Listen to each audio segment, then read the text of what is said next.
बिस्मिल्लाहिर्रहमानिर्रहीम। क़ालू सुब्हानका ला इल्म लना इल्ला मा अल्लमतना इन्नका अंतल अलीमुल हकीम। सदक़ल्लाहुल अज़ीम। ये हमारा उर्दू की ट्रेनिंग का दूसरा सेशन है। अ, आप कह लिए अपने माइक ऑफ कर दें। ये जो है ना कि मैं अभी आपको परचेज ये इसका जो पहला मॉड्यूल है इसका मैं सॉरी सेशन भी ले चुका हूँ और उसका रिकॉर्डिंग सेशन यूट्यूब पे पड़ा हुआ है। आप वहाँ से सेशन देख लेंगे। मैंने आपसे पहले भी ये गुजारिश की थी कि ज़हर टेक्नोलॉजी है, आप लोग स्टूडेंट्स हैं और आप लोग को ज़रूरी नहीं है कि मिस के जो आज मैंने इस सेशन में पढ़ा दिया है तो वो आपको सारा समझ आ जाएगा। उसके लिए ज़रूरी ये है कि आप लोग इसको एक तो लाजमन आपने यूट्यूब से भी इसको देखना होता है और ये जो मैं स्लाइड आपसे शेयर कर रहा हूँ ये स्लाइड भी डॉक्टर शनीला आपको शेयर कर देंगी। तो डॉक्टर शनीला आप मुझसे सारी स्लाइड्स ले लें और ये जो है ना साथ साथ शेयर कर दिया करें।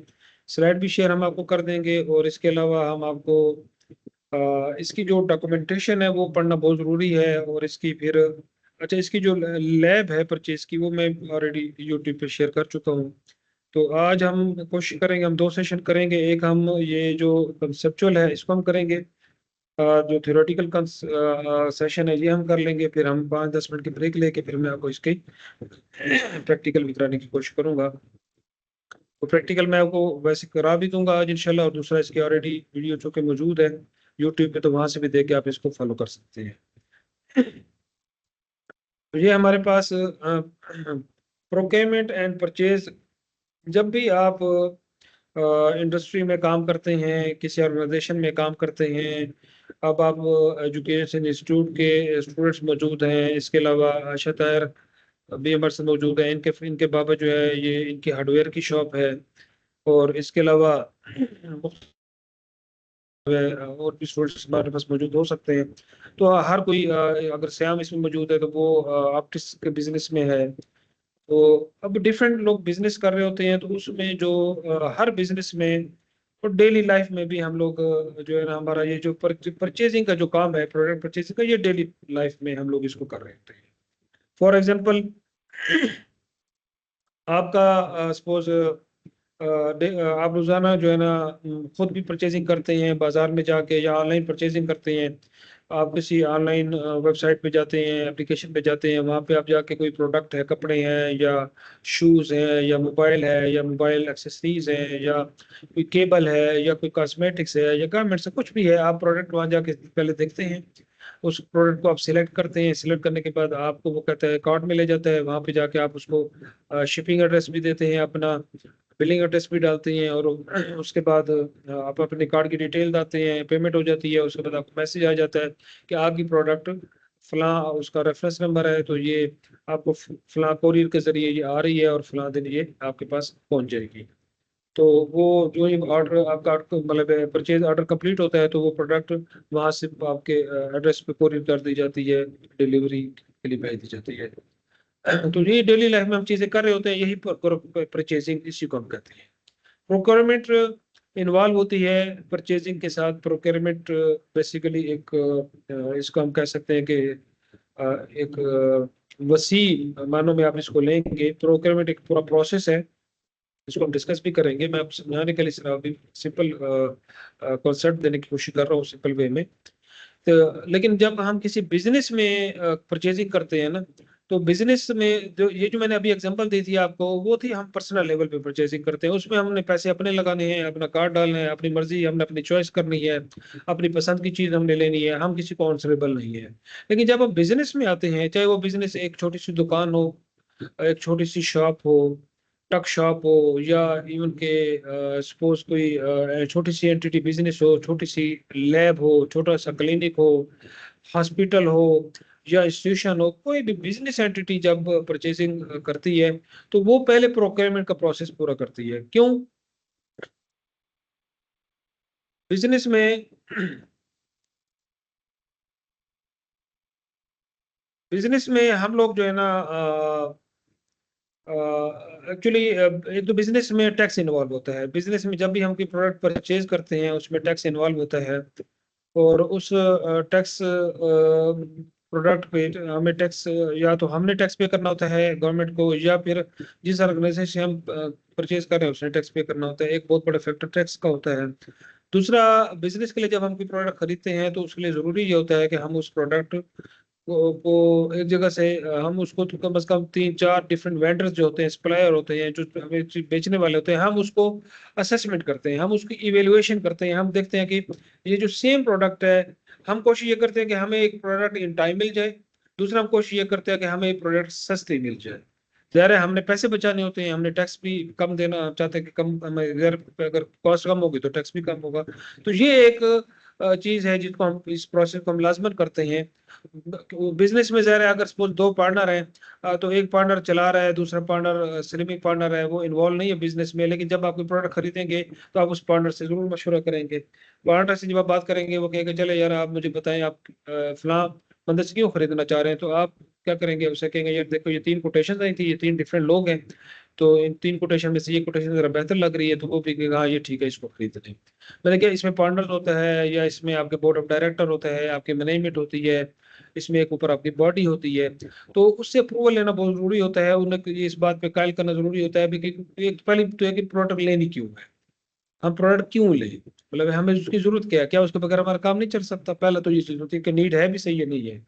उसके बाद में इसके फिर कहते हैं जी हमें ज़रूरी है, इस पर्पज़ के लिए हम इसको लेना चाह रहे हैं। तो देन फिर आप उसकी जो है ना मतलब कोटेशन भेजते हैं, डिफरेंट वेंडर्स को, वेंडर ढूँढते हैं। तो ये प्रोसेस हम नॉर्मली अपनी ज़िंदगी में ये कर रहे होते हैं। सेम इसी प्रोसेस को O2 ने क्या किया हुआ है, ऑटोमेट किया हुआ है, कंप्यूटराइज़ कर दिया हुआ है। तो इसी ये बेसिकली कांसेप्ट था प्रोक्योरमेंट का और परचेज़ का। जी, ये यहाँ तक बात समझ आई, हम आगे चलें?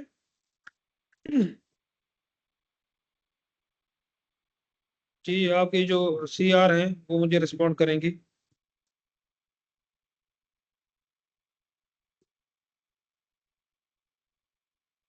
चलिए, आवाज़ नहीं आ रही या? जी, जी, जी सर। ठीक है। मतलब समझ आ रही है? जी सर। मुझे रिस्पॉन्ड कर दिया करें जब मैं पूछा करूँ। ठीक है जी, माइक ऑफ। जी सर। ओके जी। अब हम आ जाते हैं जी कि ये लर्निंग आउटकम है इस चैप्टर के, जो प्रोक्योरमेंट एंड परचेज का चैप्टर है। इसमें हमने प्रोक्योरमेंट को अंडरस्टैंड करना है। अच्छा, प्रोक्योरमेंट एक्चुअली कंपोनेंट है सप्लाई एंड चेन का। सप्लाई चेन इससे बड़ा एक डिपार्टमेंट होता है, पूरा एक डिपार्टमेंट होता है सप्लाई चेन का, जिसके अंदर प्रोक्योरमेंट जो है वो उसका एक सब डिपार्टमेंट है या सब यूनिट है। आप इसको ये अंडरस्टैंड कर सकते हैं। इस आगे जाके हम देखेंगे। तो हमने प्रोक्योरमेंट प्रोसेसेस को हमने ग्रेस्प करना है, उसको हमने अंडरस्टैंड करना है, उसका पूरा ओवरव्यू लेना है। फिर प्रोक्योरमेंट प्रोसेसेस के अंदर O2 का क्या रोल है? O2 इस प्रोक्योरमेंट प्रोसेस को कैसे फैसिलिटेट करता है, कैसे ऑटोमेट करता है अपनी परचेज एप्लीकेशन के ज़रिए।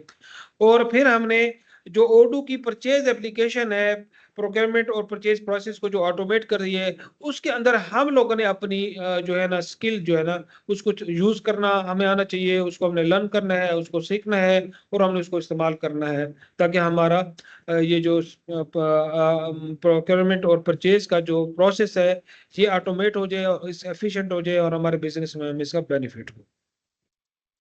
तो ये प्रोक्योरमेंट का प्रोसेस ऑलरेडी ये बता रहा है कि प्रोक्योरमेंट जो है वो डिफरेंट प्रोसेसेस को या एक्ट एक्ट डिफरेंट एक्ट्स या प्रोसेसिंग को रेफर करती है किस चीज के लिए? कोई भी आपने सर्विस या गुड्स परचेज करनी है बिजनेस के लिए। ये मैंने पहले ही बता दिया कि प्रोक्योरमेंट क्या है, कि हम अपने बिजनेस के लिए कोई गुड्स लेना चाह रहे हैं, चीजें लेना चाह रहे हैं, या सर्विसेज लेना चाह रहे हैं। यानी कि ये देखिए, हमारे पास आपके पास एजुकेशन इंस्टीट्यूट में जो टीचर्स हैं, वो उनसे हम कोई चीज नहीं खरीद रहे, हम उनकी सर्विस ले रहे हैं कि वो आके आपको टीच करते हैं, तो दैट इज कॉल्ड सर्विस। तो अब इसका भी इसको अब टीचर, ये जो फैकल्टी हायरिंग का जो प्रोसेस है, एक्चुअली ये क्या है? ये टीचिंग प्रोक्योरमेंट का प्रोसेस है। तो ये जैसे हायरिंग का एक प्रोसेस होता है, तो ये भी एक्चुअली आपकी सर्विसेज को हायर करने का जो प्रोसेस होता है, उसे हम रिक्रूटमेंट कहते हैं। ठीक है। और जो गुड्स को परचेज करने का प्रोसेस होता है, उसे हम परचेजिंग या प्रोक्योरमेंट कहते हैं। मतलब सेम कॉन्सेप्ट होता है, उसकी थोड़ी सी टर्म्स डिफरेंट हो जाती हैं। तो इस डेफिनेशन में ये क्या कह रहा है कि प्रोक्योरमेंट के बारे में क्या कह रहे हैं कि ये प्रोसेसेस हैं, ये डिफरेंट प्रोसेसेस हैं, डिफरेंट प्रोसेस हैं, डिफरेंट एक्शंस हैं जो हम लेते हैं, जो हम परफॉर्म करते हैं कोई अपने बिजनेस के लिए कोई चीज खरीदनी है, कोई सर्विस हमने लेनी है, खरीदनी है, हायर करनी है, रेंट आउट करनी है, तो उसको हायर करने का, रेंट करने का, खरीदने का जो प्रोसेस है या डिफरेंट जो एक्शन हम परफॉर्म करते हैं, दैट इज कॉल्ड प्रोक्योरमेंट।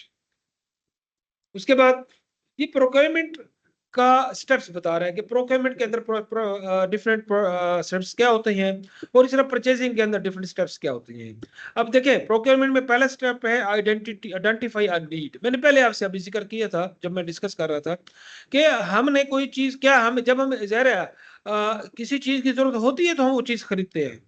अब गैर जरूरी तौर पे हम चीज नहीं खरीदते, उसकी इजाजत भी नहीं होती, ना इतने वसाइल होते हैं कि आप गैर जरूरी तौर पे आप चीजें खरीद लें। कोई भी चीज आपने खरीदनी है तो there must be a need, उसकी जरूरत है तो आप खरीदेंगे।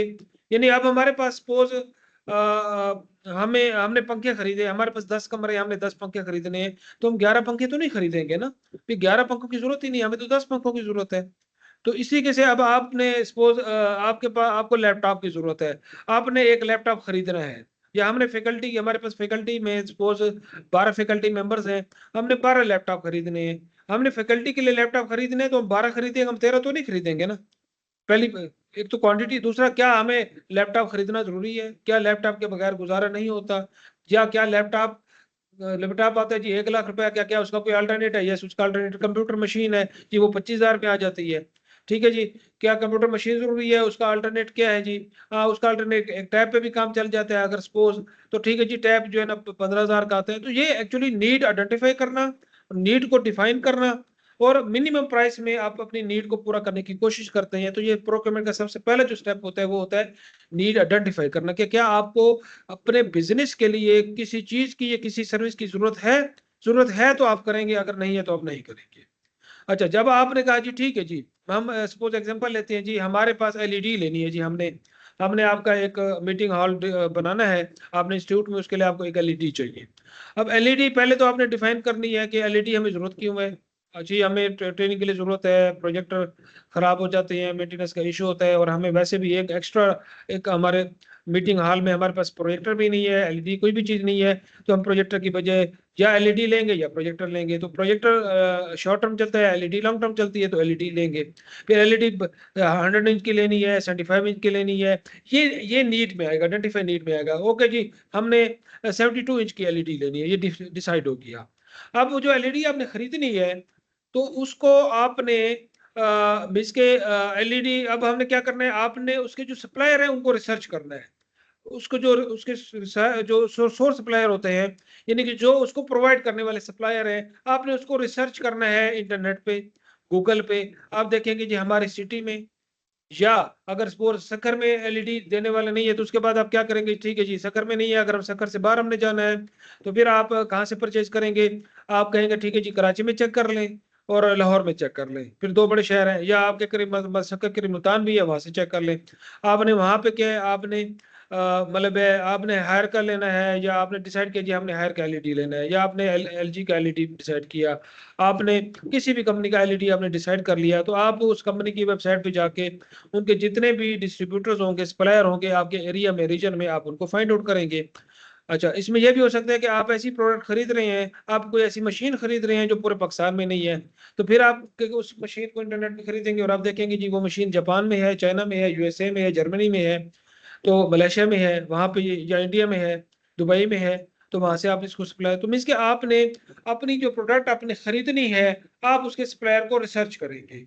पहले आप देखेंगे अपने सिटी में, फिर आप देखेंगे अपने रीजन में, फिर आप देखेंगे उसको नेशनल लेवल पे, कंट्री लेवल पे, अगर कंट्री लेवल पे नहीं है तो फिर आप उसको इंटरनेशनल लेवल पे। तो आपने ये रिसर्च कर ली, आपका जो प्रोक्योरमेंट डिपार्टमेंट है, उसके 3-4 लोग होंगे, तो आपने किसी एक अपने टीम मेंबर को कहा कि जी इसको रिसर्च करें।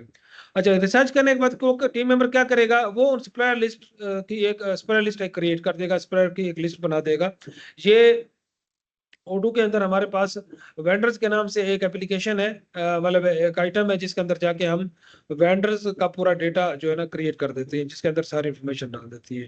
तो वो सप्लायर की लिस्ट भी उसमें बन जाती है, उसका एड्रेस आ जाता है, वेबसाइट का एड्रेस आ जाता है, प्रोडक्ट की डिटेल आ जाती है, कैटलॉग क्रिएट हो जाता है, प्राइसेस तक उसके अंदर आ जाती है। मतलब ये सारी चीजें आप लोग अपने पास मतलब डेवलप कर लेते हैं। मीन्स कि अगर मैनुअल कर रहे हैं तो रजिस्टर पे करेंगे, या आप इसको अपने एक्सेल में करेंगे, या वर्ड की फाइल में करेंगे।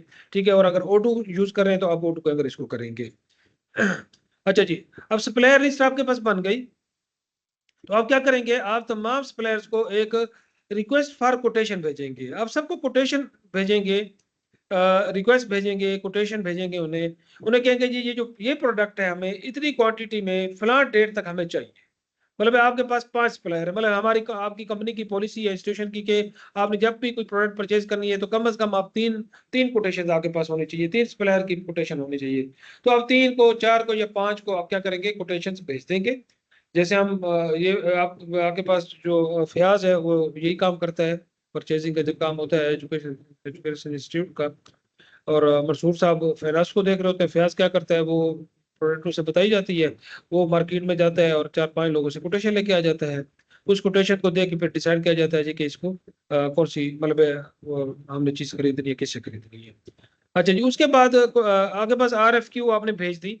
आरएफक्यू जब भेजेंगे, तो सप्लायर आपको क्या करेगा, उस कोटेशन आपको आपने उसे कोटेशन रिक्वेस्ट भेजी है, तो वो आपको कोटेशन भेजेगा। जब अब आपके पास कोटेशन आ गई 3 सप्लायर की या 5 सप्लायर की या वेंडर्स की, तो आपने क्या करना है, आपने उस कोटेशन को इवैल्यूएट करना है कि उसमें आपको सप्लायर बताएगा जी ठीक है जी, हम आपको ये चीज़ 5 दिन में दे देंगे, दूसरा कहेगा 3 दिन में दे देंगे, अगला कहेगा 7 दिन में दे देंगे। ठीक है? कोई कहेगा मैं 10,000 में दूँगा, एक कहेगा 10,500 में दूँगा, एक कहेगा मैं 11,000 में दूँगा, मतलब एग्ज़ाम्पल कोई भी चीज़ है। तो उसके बाद आप उसको इवैल्यूएट करने के बाद एक्चुअली आप उसके साथ एक कॉन्ट्रैक्ट करते हैं। एक एग्रीमेंट करते हैं हम लोग, इसे हम कॉन्ट्रैक्ट कहते हैं, और उस कॉन्ट्रैक्ट को हम नेगोशिएट करते हैं। अब ज़रा बात समझिए, ये बहुत इंपॉर्टेंट चीज़ है। इसमें हम नेगोशिएशन क्यों करेंगे जी? इसकी क्या ज़रूरत है? हम चीज़ खरीद रहे हैं तो बस बात खत्म? नहीं, ऐसे नहीं होता। हमने एलईडी खरीदनी है सपोज़, हमने 1 एलईडी खरीदनी है या हमने 10 एलईडी खरीदनी है, और 1 एलईडी है तकरीबन 2.5 लाख रुपए की। अब हम 25 लाख रुपए की एलईडी जब खरीद रहे हैं, तो ज़ाहिर है या 10 लाख की एलईडी खरीद रहे हैं या 5 लाख की आप चीज़ें खरीद रहे हैं या आप 2.5 लाख रुपए की चीज़ खरीद रहे हैं, तो सिर्फ़ चीज़ नहीं खरीदनी होती। हमने साथ ये भी देखना होता है कि क्या उसकी कुछ सर्विस क वारंटी भी है? क्या उसकी वारंटी है? कि अब ये चीज़ अगर हम 2 साल, 5 साल में खराब हो जाए तो क्या ये चेंज हो जाएगी? क्या ये रिपेयर हो जाएगी? क्या हमें अपनी जो एलईडी जब खराब होगी तो क्या हमें ये, अब हमने एलईडी खरीदी खरीदी है लाहौर से, और वो एलईडी एक हमें एलईडी मिल रही है मुल्तान से, एक हमें मिल रही है सक्खर से, तो हम किसको प्रेफ़र करेंगे? हम सक्खर को करेंगे। क्यों? भई अगर ये खराब हो गई, इसके अंदर कोई सर्विस का इश्यू बन गया, इसकी कोई मेंटेनेंस का इश्यू बन गया, तो हमें तो सक्खर सूट करता है। मुल्तान में तो हम भेजेंगे चीज़ और लाएँगे तो हमारी उसपे कॉस्ट बहुत ज़्यादा बढ़ जाएगी। अच्छा, इस तरह एक वेंडर कहता है जी कि मैं आपसे खुद ही मैं एलईडी उठा लूँगा आपसे और ठीक करके खुद पहुँचा दूँगा। दूसरा कहते हैं नहीं जी, आप एलईडी मेरी वर्कशॉप पे पहुँचाएँगे। तीसरा, अच्छा उसके बाद एक कहते हैं जी कि तीनों जी आप पैसे कितने लेंगे? एक कहता है जी मैं आपको सर्विस फ्री दूँगा, दूसरा कहता है जी मैं आपसे 500 लूँगा, तीसरा कहता है जी मैं आपसे 1000 रुपए लूँगा। तो ज़ाहिर है जो फ्री वाला होगा आप उसको, लेकिन अब मुल्तान वाला कहे मैं फ्री में दूँगा और शक्कर वाला कहे मैं 500 1000 रुपए लूँगा, तो आप फिर भी शक्कर को प्रेफ़र करेंगे। तो ये एक्चुअली जब हम कोई प्रोडक्ट खरीदते हैं, तो जो हमारा सप्लायर होता है या वेंडर होता है, हम उसके साथ एग्रीमेंट करते हैं। मतलब उस प्रोडक्ट के हवाले से कि भई इसकी वारंटी क्या होगी, इसकी सर्विस क्या आप देंगे, इसकी मेंटेनेंस का क्या होगा, चीज़ खराब हो गई तो आप कैसे इसको डील करेंगे। तो ये हमने सिर्फ चीज़ खरीदनी नहीं होती, सिर्फ प्राइस। अब एक बंदा कह रहा है जी मैं आपको चीज़ 90,000 की दूँगा लेकिन सर्विस नहीं दूँगा। दूसरा बंदा कह रहा है जी मैं आपको चीज़ 1 लाख की दूँगा लेकिन मैं आपको सर्विस फ्री दूँगा। तो हम 1 लाख भई 90,000 वाली है, सर्विस के नाम पे वो हमसे 50,000 रुपए और ले लेगा। तो ये डिफरेंट जो टर्म्स एंड कंडीशन होती हैं, ये हमने डिसाइड करनी होती है। इसको हम कहते हैं कॉन्ट्रैक्ट को, एग्रीमेंट को नेगोशिएट करना अपने सप्लायर के साथ, वेंडर के साथ। तो जो वेंडर सप्लायर सप्लायर हमें अच्छी टर्म्स एंड कंडीशन का एग्रीमेंट देगा, हम उसके साथ एक्चुअली एग्रीमेंट करेंगे, उससे हम चीज़ खरीद लेंगे। ओके जी, ये प्रोसेस हो गया, नेगोशिएट हो गया। उसके बाद क्या हो गया कि आपने प्रोडक्ट रिसीव कर ली।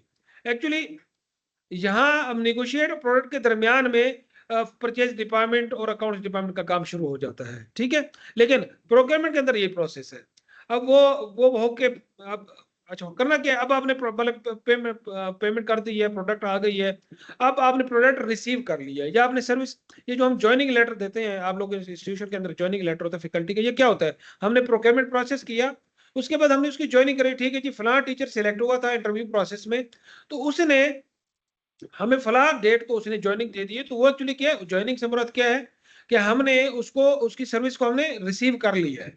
या आपने मतलब प्रोडक्ट खरीद ली, उसने आपको भेज दी प्रोडक्ट किसी अपना गाड़ी के ज़रिए, ठीक है। तो वो उसके पास एक डॉक्यूमेंट होगा जिस पे आप लोग रिसीविंग देंगे कि जी ठीक है जी, मतलब जब आप प्रोडक्ट लेंगे तो आप उस पर रिसीविंग देते हैं कि हमने ये प्रोडक्ट रिसीव कर लिए जी, हमने आपको ये रिसीविंग दे दी है। तो ये जो चीज होती है इसको हम कहते हैं प्रोडक्ट रिसीव करना। और इसको मतलब सर्विस को रिसीव करना, प्रोडक्ट को रिसीव करना, तो हमने रिसीविंग देनी है। उसके बाद आपने क्या करना है, परफॉर्म क्वालिटी चेक। यानी अब आपने एलईडी खरीद ली, अब एलईडी खरीदी है और हमारा ये एलईडी हम क्यों खरीद रहे थे, हमारा जो हमने रिसर्च की थी उसमें हमने ये देखा था भी उसका रेजोल्यूशन इतना होता है और हमारे पास 20 स्टूडेंट हैं जिनको हमने ये ट्रेनिंग देनी होती है क्लास में। तो जो 100 इंच की एलईडी सपोज हमने डिसाइड की है, तो 100 इंच की एलईडी जब 20 लोग बैठ के उसको देखते हैं तो क्या उसको मतलब मीन्स के क्या उनको नजर आ रहा है, ये केपीआई में आएगा। उससे पहले परफॉर्म क्वालिटी चेक किया है कि जो एलईडी हमने खरीदी है हम उसे चला के देखेंगे, हम उसकी आवाज चेक करेंगे, हम उसके साथ इंटरनेट कनेक्ट करके चेक करेंगे, हम उसकी मतलब कलर स्कीम को देखेंगे, हम उसके ऊपर मुख्तलिफ वीडियोस चैनल्स ग्राफिक्स चला के देखेंगे, मतलब हम उसके डिफरेंट जो फंक्शंस है उस प्रोडक्ट के हम वो चेक करेंगे कि इन्होंने जो प्रोडक्ट दी है क्या वो हमें ठीक दी है, क्या उसमें कोई फॉल्ट तो नहीं है, क्या पहले ही फॉल्ट हमें गलत प्रोडक्ट तो नहीं दे दी है, क्या हमने हायर की मंगाई थी तो इन्होंने एलजी की तो नहीं भेज दी, हमने 100 इंच की कही थी कि इन्होंने 90 इंच की तो नहीं भेज दी। ये कहते हैं परफॉर्म क्वालिटी चेक। आपने इसको चेक करना है कि इसकी क्वालिटी चेक करनी है कि जो जो एग्रीमेंट में चीजें डिसाइड हुई थी, जो इसके साथ हमारी स्पेसिफिकेशन थी, जो इसके साथ हमारी डिटेल्स तय होती, क्या ये उसके मुताबिक प्रोडक्ट है। ओके जी, हमने क्वालिटी चेक चेक कर लिया और आपका ये प्रोडक्ट आपकी ठीक निकल आई। उसके बाद क्या है, आपने प्रोडक्ट को यूज करना सीख लिया, प्रोडक्ट को यूज करना मतलब यूज करना शुरू कर दिया। अब केपीआईज क्या है, केपीआईज कहते हैं की परफॉर्मेंस इंडिकेटर्स एंड मार्जिन्स। अच्छा, मैं आपको मशवरा दूंगा। एक तो मैं आपको कि आपने इसमें ये डिफरेंट जो ये स्टेप्स दिए हुए हैं ना, आपने यूट्यूब से जाके, गूगल से जाके और एआई के किसी टूल पे जाके, चैट जीपीटी है, डीप सीक है या हमारा कोपायलट है, copilot.microsoft.com, आपने वहां जाके उसको कहना है जी कि define analyze KPIs and margins in term of O to ERP.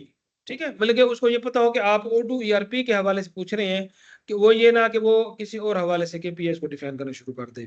तो क्या आपका जो क्यूरी होती है ना उसको पूरा डिफाइन किया करें, ताकि उसको वो मशीन है जो एआई की एक मशीन होती है। अब केपीआई जो है ना वो एजुकेशन में भी होते हैं, वो रिसर्च में भी होते हैं, मतलब डिफरेंट हर डोमेन में ये केपीआईज होते हैं, मार्जिन होते हैं। तो आपने बताना है कि ओडू ईआरपी के हवाले से मैं पूछ रहा हूँ, प्रोक्योरमेंट ओडू ईआरपी के प्रोक्योरमेंट मॉड्यूल के अंदर केपीआईज एंड मार्जिन एनालाइज को आप डिफाइन करो। ठीक है, तो ये आपको बस ये डिफाइन कर देगा। मैं आपको थोड़ा सा ब्रीफ कर देता हूँ, ये मतलब कि कोई टर्म अगर मैं काम डिफाइन कर रहा हूँ या आपको मजीद अंडरस्टैंड करना चाह रहे हैं तो वो मैं आपको बता रहा हूँ। तो आपने एक्चुअली जब किसी भी एआई मशीन को बताना है तो आपने, या ये होता है कि आप पूरी ये स्क्रीन प्रिंट करें, स्क्रीन प्रिंट करके आप ओडू को दे, उसको मशीन एआई मशीन दे दें, एआई एप्लीकेशन को दे दें, और उसके बाद उसको लिख दें कि please define analyze KPIs and margin. तो वो क्या करेगा, वो खुद वो समझ जाएगा कि ये प्रोक्योरमेंट परचेज का मॉड्यूल है, ओडू के अंदर है, वो खुद उसको समझ आ जाएगी।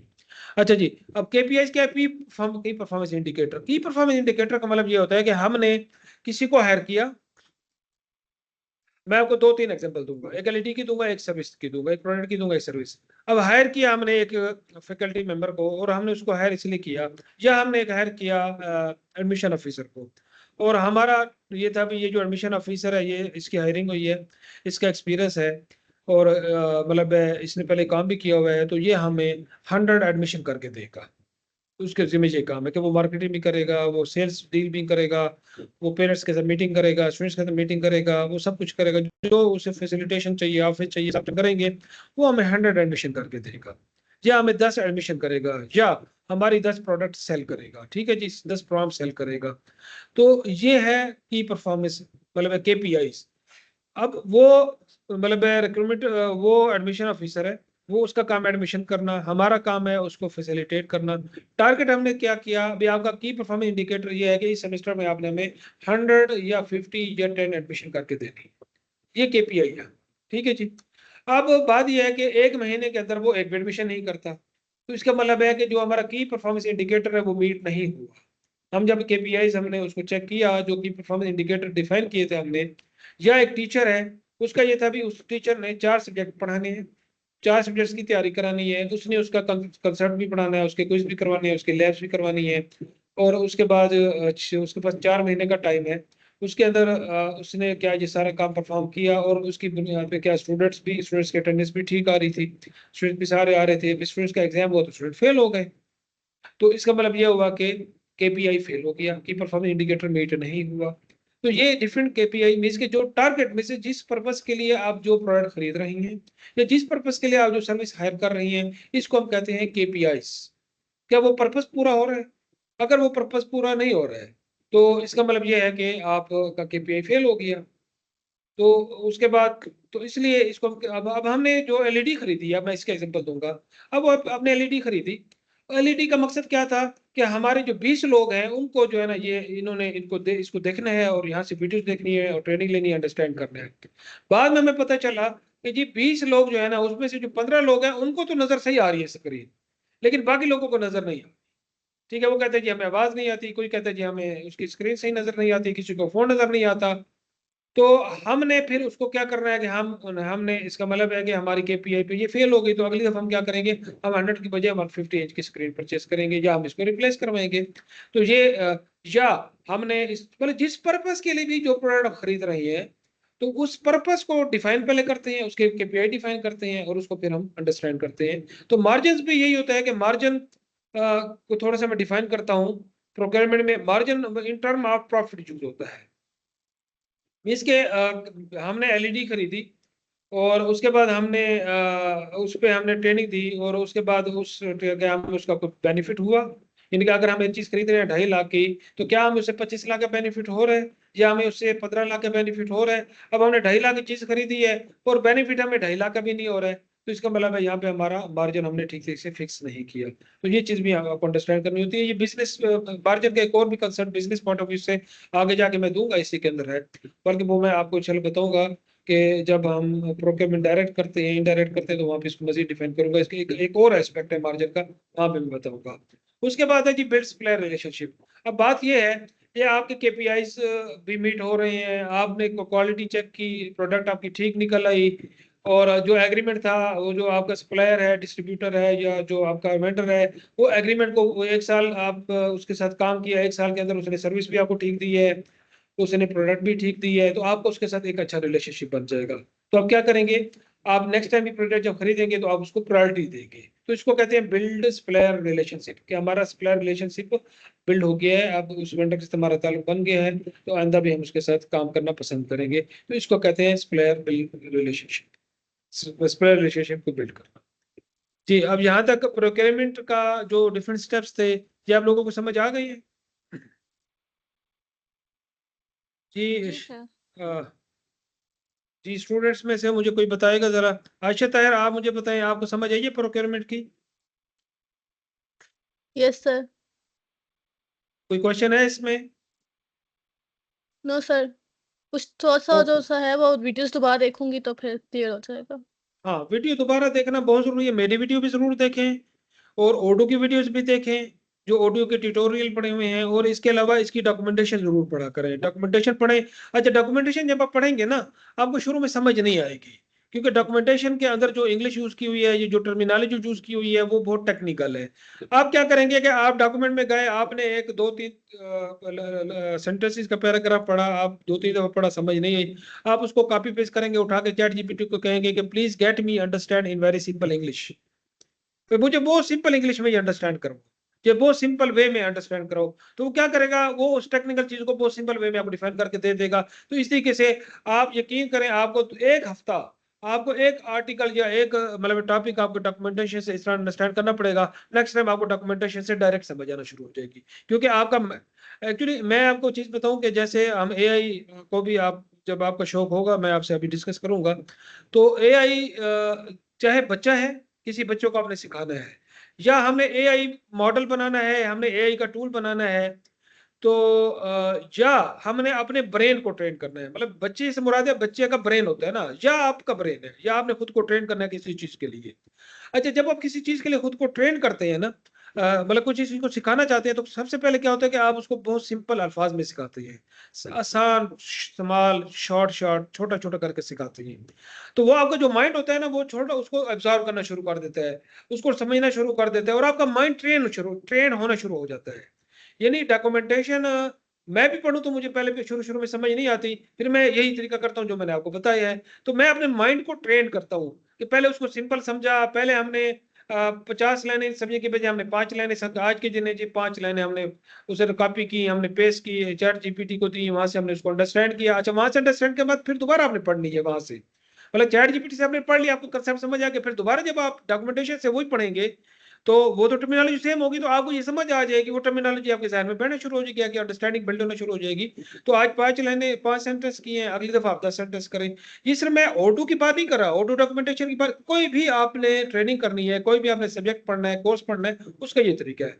तो फिर आप अगले दिन 10 करें, उससे अगले दिन 15 करें, फिर 20 करें, तो उसके बाद 50 फिर क्या होगा कि आप जब 50-100 लाइनें इस तरह अंडरस्टैंड कर लेंगे, तो इंशाल्लाह उसके बाद आपको हेल्प लेने की ज़रूरत नहीं होगी, आपको आपकी अंडरस्टैंडिंग बेहतर होना शुरू हो जाएगी। ये हर सब्जेक्ट में ये चीज़ होती है, लेकिन ये है कि आपके अंदर कंसिस्टेंसी हो, आपके अंदर मुस्तकिल मिजाजी हो। मैं हमेशा कहता हूँ कि आप लोग दुआ किया करें अपने लिए, आज अभी इस वक़्त दुआ करें कि या अल्लाह हमें ओडू के अंदर हमारी स्किल डेवलप करवा, हमें ईआरपी के अच्छे कॉन्सेप्ट्स दे, हमारे इल्म में इज़ाफ़ा फरमा और हमारे इस इल्म से हमें फ़ायदा दे, हमारे लोगों को फ़ायदा दे और इस इल्म से होने वाले नुकसान से हमें बचा। इल्म से नुकसान भी होता है, यानी कि अगर आप इसी चीज़ को किसी नेगेटिव पर्पज़ के लिए यूज़ करेंगे, मनफ़ी चीज़ के लिए यूज़ करेंगे तो ये इल्म आपके लिए नुकसानदेह है। तो अल्लाह ताला से दुआ करें और इस स्किल को सीखने से हमारे लिए रिज़्क़ हलाल के दरवाज़े खोल दें और हमारे इल्म बढ़ा, हमें सोचने समझने की सलाहियत बढ़ा और दुआ के बगैर और अल्लाह की मदद के बगैर आप कुछ भी नहीं कर सकते। मैं भी कुछ नहीं कर सकता, आप कुछ भी नहीं कर सकते, इसलिए दुआ बहुत ज़रूरी होती है। सब कहें आमीन। अच्छा जी, अब आ जाते हैं परचेज़ पे। ये मैंने थोड़ा-सा टॉपिक चेंज किया ताकि आपका माइंड फ्रेश हो जाए। अब हम परचेज़िंग पे आ जाते हैं। अच्छा, परचेज़िंग जो है प्रोक्योरमेंट का ही एक्चुअली प्रोक्योरमेंट एक डिपार्टमेंट होता है। बेसिकली सप्लाई चेन एक पूरा डिपार्टमेंट है, उसके अंदर छोटे-छोटे यूनिट्स हैं। प्रोक्योरमेंट का एक यूनिट है, सब डिपार्टमेंट है। परचेज़िंग का एक सब डिपार्टमेंट है, ठीक है? इस तरह इसके अंदर फिर आगे सेल्स का इन्वेंटरी का एक सब डिपार्टमेंट है, मैन्युफैक्चरिंग का एक सब डिपार्टमेंट है। तो ये फिर सब डिपार्टमेंट्स हैं, तो परचेज़ भी एक सब डिपार्टमेंट है, एक यूनिट है। अब ये डिपार्टमेंट आपस में इंटीग्रेट भी हैं, रिलेट भी कर रही हैं। अब परचेजिंग में क्या हो रहा है? अब परचेज में वो कह रहा है कि रिसीव परचेज रिक्विजिशन। अब परचेज रिक्विजिशन क्या है? जब भी अब आपने कहा जी कि हमने ट्रेनिंग के लिए एलईडी हमने खरीदना है, तो एलईडी की पहले तो बात ये है कि ज़रूरत है। तो आपकी जो टीचर है, स्टूडेंट्स कहेंगे जी हमें ज़रूरत है, टीचर उस पे रिकमेंड करेगी, वो आएगी एडमिन के पास, एडमिन उस पे अपने कमेंट्स देगी जी हाँ जी इसकी ज़रूरत है। वो आएगी फाइनेंस के पास, फाइनेंस वाला कहेगा जी हम इसको परचेज़ कर सकते हैं, मतलब हमारे पास फंड मौजूद है। उसके बाद वो जाएगी डायरेक्टर प्रिंसिपल के पास, प्रिंसिपल उसकी अप्रूवल देगा, फिर जाएगी डायरेक्टर के पास, तो डायरेक्टर उसकी रिकमेंडेशन देगा, फिर वो अप्रूवल के लिए जाएगी एक्चुअली किसके पास, सी बोर्ड ऑफ डायरेक्टर के पास और सीईओ के पास। अब ये क्या है? ये इसको हम कहते हैं रिक्विजिशन। ये रिक्विजिशन होता है कि आपने कोई चीज़ परचेज़ करनी है, ठीक है? और आपने उस जो परचेज़ करनी है उसकी आपको इजाज़त चाहिए। पहली बात तो ये है, रिक्विजिशन कहते हैं आपने कोई चीज़ परचेज़ करनी है, ठीक है? आपने उसकी मतलब है आप परचेज़ करना चाह रहे हैं तो ये जो प्रोक्योरमेंट का प्रोसेस है ना, ये शुरू बाद में होता है, पहले सबसे पहले परचेज़ रिक्विजिशन होती है। इसके अप्रूवल होती है एक्चुअली। अच्छा, अप्रूवल हो गई, प्रोक्योरमेंट का प्रोसेस हो गया। फिर आपने क्या किया कि आपने जो परचेज़ रिक्विजिशन है परचेज़ डिपार्टमेंट को रिसीव होगी, प्रोक्योरमेंट डिपार्टमेंट से कर लिया। प्रोसेस करके उसने क्या किया, परचेज़ डिपार्टमेंट को दे दिया कि भई ये जो रिक्विजिशन का मतलब होता है कोई चीज़ खरीदना, कोई चीज़ लेना। ठीक है जी? अब परचेज़ रिक्विजिशन का मतलब है permission to purchase the things. Purchase requisition का मतलब है। अब ये मैनेजमेंट की तरफ से परमिशन मिल गई है, रिक्विजिशन मिल गई है, परमिशन मिल गई है परचेज़ करने की, तो परचेज़ डिपार्टमेंट को वो परमिशन रिसीव हो गई है। परचेज़ डिपार्टमेंट को एक मतलब है एक लेटर मिल गया है, एक फॉर्म मिल गया, डॉक्यूमेंट मिल गया है जिसके ऊपर लिखा हुआ है कि फलाँ एलईडी फलाँ सॉरी सप्लायर से वेंडर से आपने खरीदनी है। तो उसको उनकी इजाज़त मिल गई परचेज़ डिपार्टमेंट अपना काम शुरू कर देगा। वो क्या करेगा? वो परचेज़ डिपार्टमेंट दोबारा से क्या करेगा? वो जो आरएफक्यू आई थी, जो रिक्वेस्ट फॉर कोटेशन थी वो उसको जो रिसीव हुई है उसको इवेल्युएट करेगा। अच्छा, यहाँ पे देखें जरा, ये देखें, ये यहाँ पे ये परचेज प्रोक्योरमेंट में इवेल्युएट सप्लायर कोड्स, ये बेसिकली सेम चीज यहाँ पे भी हो रही है। तो यानी कि यहाँ पे ऑलरेडी प्रोक्योरमेंट डिपार्टमेंट ने इसको इवेल्युएट करने के बाद यहाँ पे नेगोशिएट कॉन्ट्रैक्ट के बाद यहाँ पे ये आए थे, रिसीव आए थे, ये यहाँ पे भी रिसीव हो रहा है।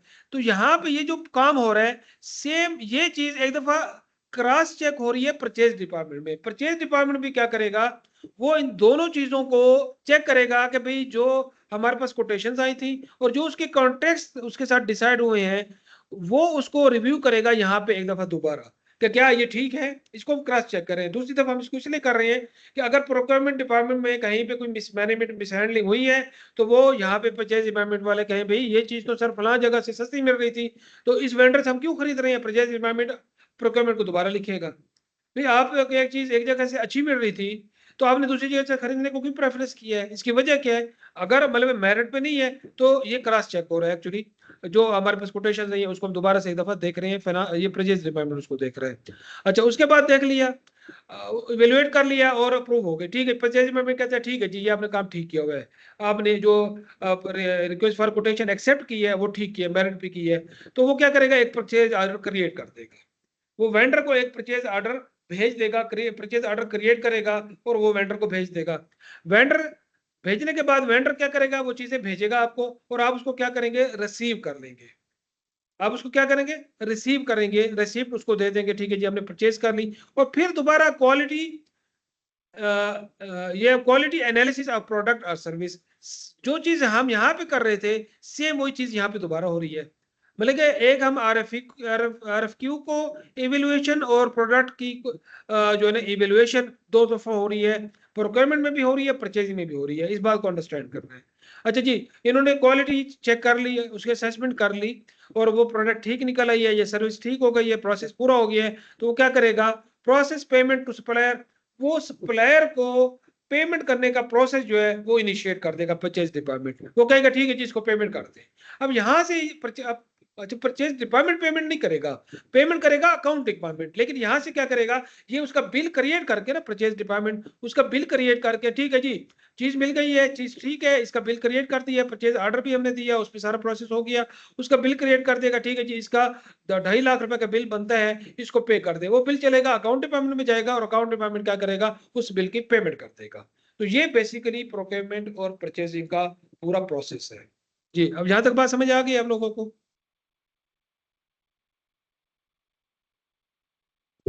नहीं सर, इसमें मुझे एक बात पूछनी थी जी कि जी ये पूछें। जो प्रोक्योरमेंट है और परचेजिंग है दोनों में काम तो एक ही है कि हम या तो सर्विस ले रहे हैं या कोई चीज हम बाय कर रहे हैं, तो फिर इनमें हम डिफरेंशिएट कैसे कर रहे हैं?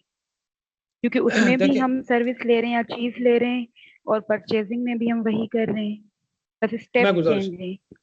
मैं बताता हूँ जी। प्रोक्योरमेंट बेसिकली है आपकी जो चीज खरीदनी है, सर्विस खरीदनी है, उसकी रिसर्च करना, उसकी क्वालिटी इंश्योरेंस करना, सप्लायर ढूंढना, ये काम प्रोक्योरमेंट कर रहा है। देखिए परचेज आपका नीड आइडेंटिफाई नहीं कर रहा, परचेज आपका सप्लायर रिसर्च नहीं कर रहा, परचेज आपका आरएफक्यू नहीं भेज रहा, परचेज आरएफक्यू जो रिसीव हुई है उसको इवेल्युएट कर रहा है। कुछ चीजें हैं जो इसमें दोनों डिपार्टमेंट कर रहे हैं। होता क्या है, अब यहाँ पे ना, यहाँ पे ये जो चीज है, यहाँ पे ये दो प्रोसेसेस, ठीक है जी, ये जो 4 प्रोसेसेस है ना, ये प्रोक्योरमेंट में भी हो रही है और ये परचेज में भी हो रहे हैं, आप यही कह रही हैं एक्चुअली। लेकिन ये 4 प्रोसेस और ये 2 प्रोसेस, ये जो 6 प्रोसेसेस हैं ये परचेज में नहीं हो रहे। ये 4 प्रोसेस हैं ये एक्चुअली ओवरलैप हो रही हैं परचेज के अंदर। बेसिकली ये ओवरलैप नहीं हो रहे, ये जो 4 प्रोसेस हैं मतलब ओवरलैप ये ज्वाइंटली हो रही है। यानी कि प्रोक्योरमेंट का ये जो 4 प्रोसेसेस हैं जिसमें सप्लायर कोड को इवेल्युएट करना है, उसके साथ कॉन्ट्रैक्ट को नेगोशिएट करना है, प्रोडक्ट रिसीव करनी है और उसकी क्वालिटी चेक करनी है। जब ये काम आप करेंगे ना तो आप क्या करेंगे, एक एक नुमाइंदा डिपार्टमेंट, प्रोक्योरमेंट डिपार्टमेंट का एक बंदा आ जाएगा और एक परचेज डिपार्टमेंट का बंदा आ जाएगा। ये दोनों मिल के बैठ के इस चीज को, ये दोनों प्रोसेस मतलब एक प्रोसेस एक ही होगा तो एक ही बजाय 2 लोग मिलके करेंगे, दोनों अपने डिपार्टमेंट से रिपोर्ट्स उठा के ले आएंगे, दोनों चीज को चेक करेंगे और अपनी रिपोर्ट्स पे इंफॉर्मेशन डाल के अपने परचेज डिपार्टमेंट परचेज ऑफिसर को और वो प्रोक्योरमेंट ऑफिसर को सबमिट कर देंगे। तो ये एक तो ये है कि डिफरेंस है। देखिए परचेज डिपार्टमेंट क्या कर रहा है, जो परचेज डिपार्टमेंट चीजें कर रहा है, परचेज डिपार्टमेंट वो सारी चीजें नहीं कर रहा। तो अब अच्छा, अब बिल क्रिएट करने का काम परचेज डिपार्टमेंट कर रहा है, बिल क्रिएट करने का बेसिकली ये बेसिक ये काम है जो यहाँ पे हो रहा है, ठीक है। और requisition, requisition purchase requisition receive purchase department करता है। अब रेकोजिशन मतलब परचेज ऑर्डर भेजना, जरा रेकोजिशन का मतलब परचेज ऑर्डर भेजना और उसके बाद बिल भेजना, ये दो चीजें ये परचेज डिपार्टमेंट कर रहा है। प्रोडक्ट रिसीव भी बेसिकली परचेज डिपार्टमेंट करता है, प्रोक्योरमेंट का एक बंदा साथ होता है उसको वेरीफाई करने के लिए। ये क्यों होता है, प्रोक्योरमेंट का बंदा क्यों होगा वेरीफाई करने के लिए, ये इन्होंने देखिए ऑर्डर किए, इन्होंने ऑर्डर किए, इन्होंने रिसीव किए। बेसिकली जब ऑर्डर कर रही हैं ये लोग, मतलब ये एक्चुअली इवेलुएट कर रहे थे, नेगोशिएट कर रहे थे और फिर प्रोडक्ट यहाँ पे रिसीव हो रही है। अब ये दो चीजें जो है ये इन्होंने तय की थी। अब इसमें ना नेगोशिएट कॉन्ट्रैक्ट प्रोक्योरमेंट की है, परचेज ने नहीं किया। अब चूंकि एग्रीमेंट करते वक्त जो एक बंदा शामिल था यहाँ पे प्रोक्योरमेंट का, तो उसी बंदे को इन्होंने यहाँ पे इवेल्युएशन के वक्त बुला लिया आरएफक्यू को डिस्कस करने के लिए और प्रोजेक्ट रिसीव करने के लिए कि भाई जो कंडीशंस के तहत आपने, कंडीशन तय करने वाला प्रोक्योरमेंट का बंदा था मोहम्मद आसिम, ठीक है जी। और परचेजिंग डिपार्टमेंट में जो है ना वो मिस्टर डैनी था, मतलब ये डिफरेंट बंदा है, ये डिफरेंट बंदा है। तो ये दोनों इकट्ठे हो जाएंगे रिसीविंग के वक्त और एवेल्युएशन के वक्त। लेकिन बाकी काम तो प्रोक्योरमेंट डिपार्टमेंट अलग कर रहा है, परचेज डिपार्टमेंट अलग कर रहा है। परचेज डिपार्टमेंट का बेसिकली जो यूनिक डिफरेंट अगर हम कहें ना, परचेज डिपार्टमेंट दो चीजें कौन सी डिफरेंट कर रहा है, वो कर रहा है रिक्विजिशन रिसीव करना, परचेज ऑर्डर क्रिएट करना, बिल क्रिएट करना, ये तीन चीजें परचेज डिपार्टमेंट कर रहा है, ये प्रोक्योरमेंट नहीं कर रहा। अच्छा, परचेज डिपार्टमेंट प्रोक्योरमेंट क्या कर रहा है, नीड आइडेंटिफाई कर रहा है, सप्लायर को फाइंड कर रहा है, क्रिएट लिस्ट क्रिएट कर रहा है और आरएफक्यू सेंड कर रहा है। तो ये जो चार चीजें हैं और केपीआईज को चेक कर रहा है और फिर नेक्स्ट टाइम भी अगर सप्लायर को ऑर्डर देना है तो वो भी प्रोक्योरमेंट डिपार्टमेंट करना है। तो ये चीजें, ये जो 6 चीजें हैं ये परचेज डिपार्टमेंट नहीं कर रहा है। तो ये डिफरेंस है दोनों के अंदर। बात समझ आइए आपको? जी सर आ गई है। और एक और बात थी कि ये आप क्यूए ऑफ प्रोडक्ट सर्विस दोबारा बता देंगे शॉर्ट में? जी, quality assurance, QA of product service का मतलब है कि आपने कोई प्रोडक्ट जो खरीदी है उसकी क्वालिटी एश्योरेंस आपने करनी है। आपने क्वालिटी एश्योरेंस का मतलब यह है कि जो हमने स्पेसिफिकेशन दी थी, क्या उस क्वालिटी उस क्राइटेरिया पे ये प्रोडक्ट पूरी उतरती है। यानी कि हमने कहा जी 100 इंच होनी चाहिए, हमने कहा हायर की कंपनी होनी चाहिए, हमने कहा कि उसके अंदर जो है ना ये वाईफाई कनेक्ट हो जाना चाहिए, मतलब ये हमारी कुछ कंडीशंस थी, ठीक है। हमने कहा जी उसकी प्लास्टिक की बॉडी होनी चाहिए या लोहे की बॉडी होनी चाहिए, हमने कहा जी उसका स्टैंड होना चाहिए, वो वॉल पे हैंग होनी चाहिए। मींस के कुछ हमने जो यहाँ पे कॉन्ट्रैक्ट में जो चीजें हमने निगोशिएट की थी प्रोडक्ट के हवाले से, क्या वो यहाँ पे उसको वेरीफाई कर रही है प्रोडक्ट। तो ये चीज है। या मैं बात कर रहा हूँ सर्विस की, हमने कहा जी हमने टीचर हायर करना है डीपीटी क्लास पढ़ाने के लिए, तो वो डीपीटी क्वालिफाइड होना चाहिए। तो जब हमने उसको हायर कर लिया तो उसके बल्कि हायरिंग से भी पहले एक्चुअली होता ये है कि रिसीव से पहले या रिसीव कर भी लिया तो हमने पहले तो हमने उससे कहा कि ठीक है जी आप सीवी अपना जमा करें। उसने सीवी जमा कराया, ठीक है, उसके साथ उसने डॉक्यूमेंट लगा दी, फोटोकॉपीज लगा दी, हमने उसका इंटरव्यू किया, प्रोसेस किया, सारा टेस्ट लिया, सारा कुछ किया, हमने उसको हायर करवा दी, ज्वाइनिंग करवा दी। ज्वाइनिंग के बाद हमने उसको क्या कहा, ठीक है जी आप अपने ओरिजिनल डॉक्यूमेंट्स लेके आए कि भाई आपने जो डॉक्यूमेंट हमें फोटोकॉपी दी है अब आप ओरिजिनल ले आए। उसने ओरिजिनल डॉक्यूमेंट हमें दे दिए, हमने उन ओरिजिनल डॉक्यूमेंट की कॉपी की और हमने यूनिवर्सिटी को भेज दी वेरिफिकेशन के लिए, हमने बोर्ड को भेज दी वेरिफिकेशन के लिए। वहां से वेरिफिकेशन हो गया जी नहीं जी ये तो जो डॉक्यूमेंट है ये फेक है, ये डिग्री हमसे इशू नहीं हुई है। तो यहाँ पे पता चल गया जो हमने सर्विस हायर की है, ये जो बंदा हायर किया है वो फेक है। तो यहाँ से हम उसको पेमेंट नहीं करेंगे, उसका बिल क्रिएट नहीं होगा, उसकी मतलब ज्वाइनिंग हो भी गई है अगर यहाँ पे तो उसको यहाँ से मतलब आगे उसको कंटिन्यू नहीं किया जाएगा। तो ये आप इसको इस तरीके से अंडरस्टैंड कर सकते हैं। ओके सर आ गई है समझ। ओके जी, नेक्स्ट हम चलते हैं जी प्रोक्योरमेंट वर्सेस सप्लाई चेन। ये मैंने पहले आपको जिक्र किया था कि सप्लाई चेन एक्चुअली बड़ी डोमेन है, ठीक है, एक बड़ा मॉड्यूल है, उसके अंदर बहुत सारे फंक्शंस हैं, बहुत सारे यूनिट्स हैं, डिपार्टमेंट्स हैं। अच्छा मैं आपको एक बात बताऊं कि एक मॉड्यूल को ना हम लोग ईआरपी में कहते हैं डिपार्टमेंट, इनकी पूरा एक डिपार्टमेंट है। अब उसके अंदर फिर छोटे छोटे डिपार्टमेंट होते हैं, ठीक है, छोटे छोटे सब यूनिट होते हैं। तो उन जो अब जैसे अब हम कहें ना हेल्थ केयर मतलब हमारा आपका स्कूल ऑफ हेल्थ केयर है, एजुकेशन इंस्टीट्यूट है, उसके अंदर फिर दो स्कूल, एक स्कूल ऑफ हेल्थ केयर है, एक स्कूल ऑफ टेक्नोलॉजी है। अब स्कूल ऑफ हेल्थ केयर के अंदर क्या है जी, उस स्कूल ऑफ हेल्थ के अंदर डॉक्टर फिजिकल थेरेपी का एक डिपार्टमेंट है, फिजियोथेरेपी डिपार्टमेंट है, एक आपका रेडियोलॉजी का डिपार्टमेंट है, एक आपका हेल्थ टेक्नोलॉजी का डिपार्टमेंट है, एक आपका मतलब डिप्लोमा प्रोग्राम्स का डिपार्टमेंट है, टेक्नीशियंस का डिपार्टमेंट है, 4 डिपार्टमेंट हो गए। अब एक ऊपर डिपार्टमेंट, एक ऊपर इंस्टीट्यूट था, उसके अंदर एक डिपार्टमेंट था, हेल्थ केयर का स्कूल था, उसके अंदर फिर 4 डिपार्टमेंट हो गए। अब ये जो डिपार्टमेंट है, ये सब डिपार्टमेंट है बेसिकली, या हम फिजियोथेरेपी को अगर हम डिपार्टमेंट समझ लें, तो उसके अंदर फिर एनाटॉमी, फिजियोलॉजी, ये सब डिपार्टमेंट है, ये सब यूनिट है। तो आप जितना सेग्रीगेट करना चाहे किसी भी मतलब एक मॉड्यूल को या डिपार्टमेंट को, आप उसको कर सकते हैं। तो जो यूनिट्स होते हैं, मतलब वो उनको हम फंक्शन कहते हैं, यूनिट्स को हम फंक्शन कहते हैं, और उसको टेक्निकल नेम उसको एप्लीकेशन कहते हैं, एप्स कहते हैं, एप्लीकेशन या यूनिट या फंक्शन कहते हैं, ठीक है। और बहुत सारे यूनिट्स या फंक्शन मिलके एक मॉड्यूल बनाते हैं। तो सप्लाई चेन एक मॉड्यूल है, एक डिपार्टमेंट है, उसके अंदर यूनिट्स हैं, सब डिपार्टमेंट्स हैं, उसके अंदर प्रोक्योरमेंट एक सब डिपार्टमेंट है, उसके अंदर मैन्युफैक्चरिंग एक सब डिपार्टमेंट है, उसके अंदर सेल्स एक सब डिपार्टमेंट है, मतलब उसके अंदर मतलब डिफरेंट, ये आगे जाके मैं दिखाऊंगा। तो प्रोक्योरमेंट को वो क्या कह रहे हैं यहाँ पे, वो क्या इसका वो कंपैरिजन मैंने ऑलरेडी आपको बता दिया। प्रोक्योरमेंट तो एक प्रोसेस है। प्रोसेस क्या है, मीन्स के हमने उसमें क्या किया कि हमने परचेज प्रोक्योरमेंट में हम क्या करते हैं, हम नीड आइडेंटिफाई करते हैं, हम सप्लायर सर्च करते हैं, ये फिगर टिप्स में एक्चुअली आपको याद होना चाहिए। उसके बाद हम क्या करते हैं, हम उसकी लिस्ट बनाते हैं, फिर हमको कोटेशंस भेजते हैं, फिर हम उनको इवेलुएट करते हैं, फिर हम टर्म एंड कंडीशन कॉन्ट्रैक्ट को डिस्कस करते हैं, ठीक है जी। उसके बाद हम उस प्रोडक्ट को रिसीव करते हैं, फिर प्रोडक्ट की क्वालिटी चेक करते हैं, फिर आप उसका मतलब हम लोग केपीआईज को देखते हैं, और फिर हम रिलेशनशिप बिल्ड करते हैं। ये हमारा प्रोक्योरमेंट का पूरा एक प्रोसेस है। ये उसी को यहाँ पे procurement is the process that starts from the identification of the need to purchase the item right up to the actual purchase, ठीक है, delivery and payment for the same. मतलब एज परचेज हम करेंगे, उसकी हम डिलीवरी भी करवाएंगे, हम उसकी पेमेंट भी करेंगे, तो ये प्रोक्योरमेंट का प्रोसेस है। अब प्रोक्योरमेंट के अंदर एक्चुअली ये सब परचेज को भी ऐड कर रहे हैं। It does not extend beyond obtaining and paying for the item receive, मतलब ये चीज आइटम लेने से और पेमेंट करने के लिए, मतलब चीज लेनी है और पेमेंट करनी है, प्रोक्योरमेंट का सिर्फ ये काम है, इससे आगे का काम नहीं है। इसके बियॉन्ड, नॉट बियॉन्ड, यानी इससे आगे इसका काम नहीं है। या तो आपने चीज लेनी है, चीज ले ली और उसकी हमने पेमेंट बिल क्रिएट कर दी या पेमेंट कर दी, दैट्स ऑल, ये प्रोक्योरमेंट का काम है। सप्लाई चेन क्या है कि supply chain starts with the procurement as the first process, यानी कि प्रोक्योरमेंट जो है वो फर्स्ट प्रोसेस है सप्लाई चेन का। मतलब आप सप्लाई चेन को अंडरस्टैंड करें, सप्लाई चेन, अब मैं इसको डिफरेंट कॉन्सेप्ट, आप थोड़ा, अब आप हम एजुकेशन इंस्टीट्यूट को, हम एक ऑर्गेनाइजेशन है, ठीक है जी, ये बेसिकली सप्लाई चेन कर रही है किसका, ये टैलेंट डेवलपमेंट करती है, ये टैलेंट सप्लाई करती है।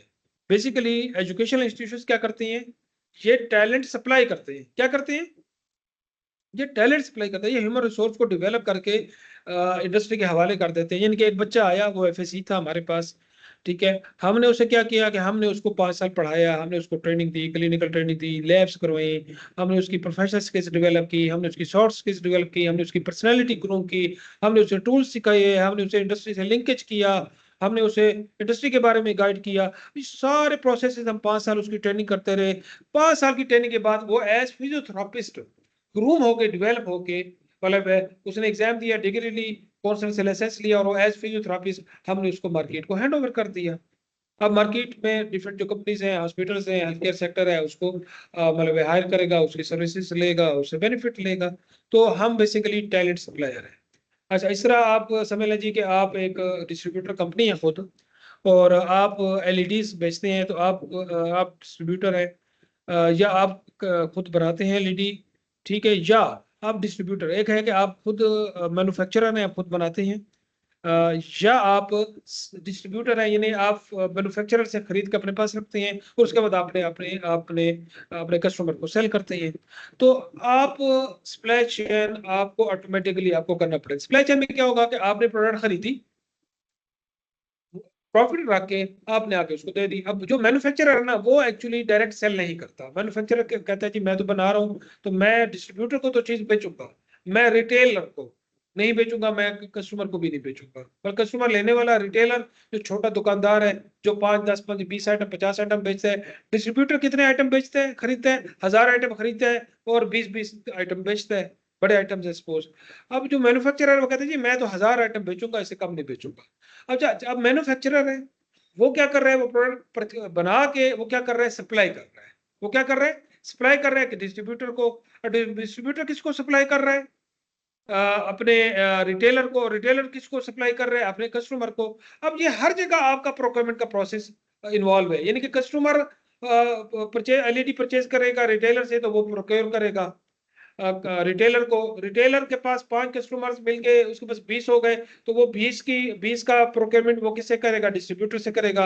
अब डिस्ट्रीब्यूटर के पास 50 इस तरह के रिटेलर आ गए, तो वो 1000 एलईडीज का एक इसके प्रोक्योरमेंट परचेज ऑर्डर बना के भेजेगा मैन्युफैक्चरर को, और मैन्युफैक्चरर उसको सप्लाई दे देगा। अब मैन्युफैक्चरर क्या करते हैं, प्रोडक्ट बनाता है और उसको अपने पास इन्वेंट्री में वेयर हाउस में रख देता है। अब वेयर हाउस में उसके पास 2000 आइटम पड़े हुए हैं, तो वो 1000 आइटम की उसको मिली, तो उसने 1000 आइटम पैक किया, उसको भिजवा दिया डिस्ट्रीब्यूटर को। अब डिस्ट्रीब्यूटर भी उसमें से आपने डिस्ट्रीब्यूटर ने क्या किया कि उसने 50 20 आइटम 10 जितना जितना उसमें परचेज ऑर्डर था उसने आगे सप्लाई कर दिया।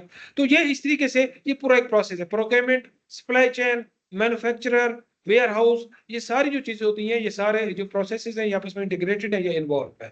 ठीक है, सप्लाई चेन आगे आएगा, मतलब ये साथ साथ डिस्कस होगा, पूरा आपको समझ आ जाएगा। तो उसके अंदर जो प्रोक्योरमेंट है, मींस के प्रोक्योरमेंट पहला प्रोसेस है, प्रोक्योरमेंट होगी तो सप्लाई चेन शुरू होगी, यानी कि आपके पास ऑर्डर आएगा तो आप किसी को ऑर्डर भेजेंगे ना। अब खुद तो उठा के नहीं भेज देंगे ना, आपके पास ऑर्डर आएगा और आपके पास वेयर हाउस में प्रोडक्ट खत्म हो गई तो आप मैन्युफैक्चरिंग करेंगे। तो एक्चुअली प्रोक्योरमेंट की बेस पे ही डिमांड, प्रोक्योरमेंट बेसिकली डिमांड है।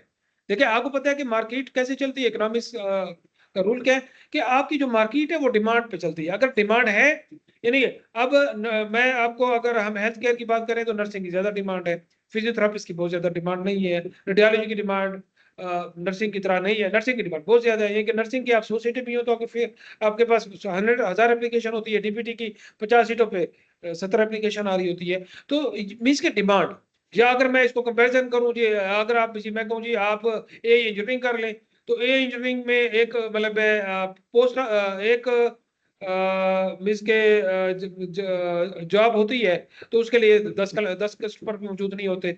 मीन्स के ए 10 लोगों ने एआई की इंजीनियरिंग की है, सर्टिफिकेशन की है, तो आगे 20 जो उनके जॉब्स उनके पास 50 पड़ी हुई है। तो डिमांड ये कि जिस चीज की जितनी ज्यादा डिमांड होगी उतनी ज्यादा उसकी सप्लाई होगी, सिंपल। तो आपकी जो सप्लाई होती है वो डिमांड के बेस पे चल रही होती है। तो इसी के से आपने एक्चुअली, ये गवर्नमेंट्स का काम होता है, ये इदारों का काम होता है, ये हमारा काम भी है, हम आपको वो प्रोडक्ट ऑफर करें, हम आपको वो कोर्सेज ऑफर करें, हम आपको वो ट्रेनिंग ऑफर करें जिसकी मार्केट में डिमांड है। देखिए एजुकेशन, एजुकेशन के दो मकसद हो, एक होता है आपकी कैरेक्टर बिल्डिंग करना, आपको ग्रूम करना as human being, as professional, ठीक है, एज रिस्पॉन्सिबल सिटीजन। दूसरा ये होता है कि आप ऐसी हम आपको ऐसी स्किल हम आपको दें जिसकी मार्केट में डिमांड है, हम आपको ऐसी स्किल दें जिसकी मार्केट में डिमांड नहीं है, तो मतलब है उसके बाद मार्केट में आप 5-6 साल बाद आए तो आपको जॉब ही ना मिले, तो ये मतलब ज्यादती है, ये नाइंसाफी है आप लोगों के साथ। तो इसलिए हमेशा डिमांड को सामने रखा जाता है, डिमांड की बेस पे डिमांड होती है तो प्रोक्योरमेंट होती है, और डिमांड होती है तो सप्लाई चेन होती है। ओके, अच्छा इसमें दूसरा जो पॉइंट बता रहे हैं कि it extends beyond the step of procuring, मतलब अच्छा ये फिर ये कह रहा है कि भाई ये मतलब रॉ मटेरियल मतलब सप्लाई चेन जो है, ये इसका बहुत मतलब है वसी, इसका मतलब इसके अंदर बहुत सारे फंक्शन है, बहुत सारा काम होता है इसका। इसके अंदर हम रॉ मटेरियल भी, हम लोग, ये मैंने अभी बात की थी, रॉ मटेरियल हम इसमें प्रोक्योरमेंट करते हैं, हम इसकी मैन्युफैक्चरिंग करते हैं, हम इसमें सप्लाई भी करते हैं, और उसके बाद हम इसको कस्टमर तक मतलब पहुंचाते भी हैं। तो ये सारा सप्लाई चेन के अंदर ये सारा चीजें होती हैं, ये पहले मैंने काफी डिस्कस कर लिया आपके साथ। जी, ये पीछे जो प्रोक्योरमेंट और सप्लाई चेन में कुछ डिफरेंस आपको थोड़ा सा कुछ समझ आया, या आगे जो जो हम पढ़ेंगे तो ये इंशाल्लाह मजीद आएगा, मजीद आप इसको अपने तौर पर भी इस पर रिसर्च कर सकते हैं। जी आगे चलें, हम इसको अगले स्टेप पे चलें, ये समझ आ गई है या कोई क्वेश्चन है किसी का?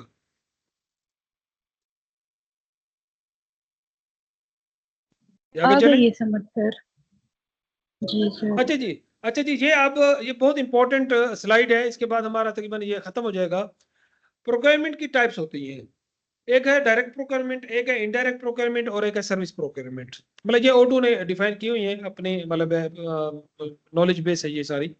डायरेक्ट प्रोक्योरमेंट, हमने पीछे एक चीज पढ़ी थी, मार्जिन्स, मींस के केपीआई एंड मार्जिन्स। मैंने कहा था मैं आपको बाद में डायरेक्ट प्रोक्योरमेंट में बताऊंगा। अब मैं आपको एक चीज बताता हूँ, डायरेक्ट प्रोक्योरमेंट क्या होती है कि आप खुद मैन्युफैक्चरर बन जाएं, खुद या तो आप मैन्युफैक्चरर बन जाएं, या आप अपनी कोई ऐसी सर्विस मतलब आप इसको हम कहते हैं एंटरप्रेन्योर बन जाए, आप खुद बिजनेसमैन बन जाए। डायरेक्ट प्रोक्योरमेंट का ताल्लुक है बिजनेस के साथ, सर्विस प्रोक्योरमेंट का ताल्लुक है जॉब के साथ, सर्विस सेक्टर के साथ। ये है बिजनेस सेक्टर, मैन्युफैक्चरिंग के साथ, यानी बिजनेस करना। यानी आप मैं आपको एग्जांपल देता हूँ, मैं आपको एग्जांपल दूंगा फर्नीचर की। आप थोड़ी क्योंकि हमारे हो रहा होता है काम यहाँ पे। अब आपने देखिए हमारे पास लकड़ी, हम लकड़ी खरीदते हैं, रॉ मटेरियल है, हमने टाली मंगा ली, हमने हमारे पास कारखाना है, हमने लकड़ी मंगा ली। लकड़ी मंगा के हमने क्या किया, उस लकड़ी में से हमने कुर्सी बनाई, टेबल बनाए, हमने उसमें मतलब बोर्ड्स बनाए, हमने उसके डेस्क बनाए, हमने उसके दरवाजे बनाए, हमने उसकी खिड़कियां बनाई। हमने रॉ मटेरियल लिया और रॉ मटेरियल लेके हमने उसकी प्रोडक्ट खरीद ली। आपने खुद प्रोडक्ट मैन्युफैक्चर के बाद हमने वो डिस्ट्रीब्यूटर को भेज दी या रिटेलर को भेज दी या कस्टमर को भेज दी। ठीक है जी। अब ये हमने काम किया, इसे हम कहते हैं डायरेक्ट प्रोक्योरमेंट। ये कि रॉ मटेरियल आप लें, आप अपनी मैन्युफैक्चरिंग करें और आप अपनी चीज बेचें। इसमें क्या होगा, इसमें प्रॉफिट बहुत ज्यादा है। पहली बात, प्रॉफिट बहुत ज्यादा है, ओपन मार्केट है। ठीक है। दूसरा, इसमें पीछे से लकड़ी तो बंद होती नहीं है, लकड़ी आपको पाकिस्तान से मिल रही है। ठीक है। पाकिस्तान से नहीं मिलेगी तो आपको लकड़ी के ईरान मतलब कहीं दूसरी मुल्क से, अफगानिस्तान से मिलना शुरू हो जाएगी, ईरान से मिलेगी, इंडिया से मिलेगी, लकड़ी आपको मिलती रहेगी। मतलब फर्नीचर का काम खत्म नहीं होता, लकड़ी मिलती है। अब आप मतलब इसमें आपके पास जितनी भी डिमांड हो आप पूरी कर सकते हैं। यानी आपके पास फैक्ट्री लगी हुई है ये फर्नीचर बनाने की, तो आपके पास आज 1000 आइटम की डिमांड है, आपके पास यकदम कोई गवर्नमेंट का कॉन्ट्रैक्ट आया, आपको उसको 10,000 आइटम का आपको डिमांड मिल गई, तो यकीन करें आपके पास डिमांड खत्म नहीं होती इस बिजनेस में, किसी भी बिजनेस में। या आपके पास अगर आज डिमांड नहीं है तो कल यकदम इतनी ज्यादा डिमांड आएगी तो पिछले 1 साल का आपका प्रॉफिट इकट्ठा निकल आएगा। तो इसमें डायरेक्ट प्रोक्योरमेंट में ये होता है कि आप एज मैन्युफैक्चरर काम करते हैं, यानी आप अपनी प्रोडक्ट खुद खरीदते हैं। अब मैं आपको बताऊं, फिजियोथेरापिस्ट के तौर पे या एआई इंजीनियर के तौर पे या हेल्थ प्रोफेशनल के तौर पे या ओडू प्रोफेशनल के तौर पे, मैं ओडू की एग्जांपल देता हूँ। आपने ओडू सीख लिया है, ये भी डायरेक्ट प्रोक्योरमेंट है। ये जो सर्विस प्रोक्योरमेंट में भी डायरेक्ट प्रोक्योरमेंट कैसे है, आपने ओडू सीख लिया, आपको ओडू का टूल आता है। अब आपने पहले आपने यार 1 साल 2 साल 3 साल जॉब की है, आपको एक्सपीरियंस हो गया है। उसके बाद क्या हुआ कि आप 1 लाख रुपए सैलरी मिलती है ना, एवरेज उर्दू के बाद ये मतलब सर्टिफिकेशन के बाद मिल जाती है 1 लाख रुपए। अगर आप बस आपको काम आता हो सही तरीके से, तो आपको साल में 12 लाख रुपए कमाएंगे। दूसरे साल आप साल में 24 लाख रुपए कमाएंगे, तो वो भी जॉब के अंदर। तीसरे साल आप कहें आप क्या करेंगे, आप 50 लाख कमाएंगे। कैसे, आप जॉब छोड़ देंगे, आप कहें जी मैं जो काम 1 महीने में मैं करता हूँ और मैं 2 लाख कमाता हूँ, अब मैं पूरा प्रोजेक्ट ओडू में खुद क्रिएट कर सकता हूँ, मैं पूरा बिजनेस ऑटोमेट कर सकता हूँ, मुझे एक्सपीरियंस हो गया है। तो आप जिसको आप ऑटोमेट करके दे रहे हैं वो उससे आप कहेंगे ठीक है जी, मैं आपका बिजनेस आपका 1 करोड़ का बिजनेस है, मैं पूरा बिजनेस आपका ऑटोमेट कर देता हूँ, आपका टर्नओवर 1 करोड़ है एक महीने का, मैं आपको, आप मुझे 5 लाख रुपए दें, मैं आपको पूरा बिजनेस ऑटोमेट कर देता हूँ। वो कहेगा यार कमाल है मेरा। अच्छा, ऑटोमेट करने से क्या फायदा होगा जी, आपका 1 करोड़ का बिजनेस 2 करोड़ पे चला जाएगा।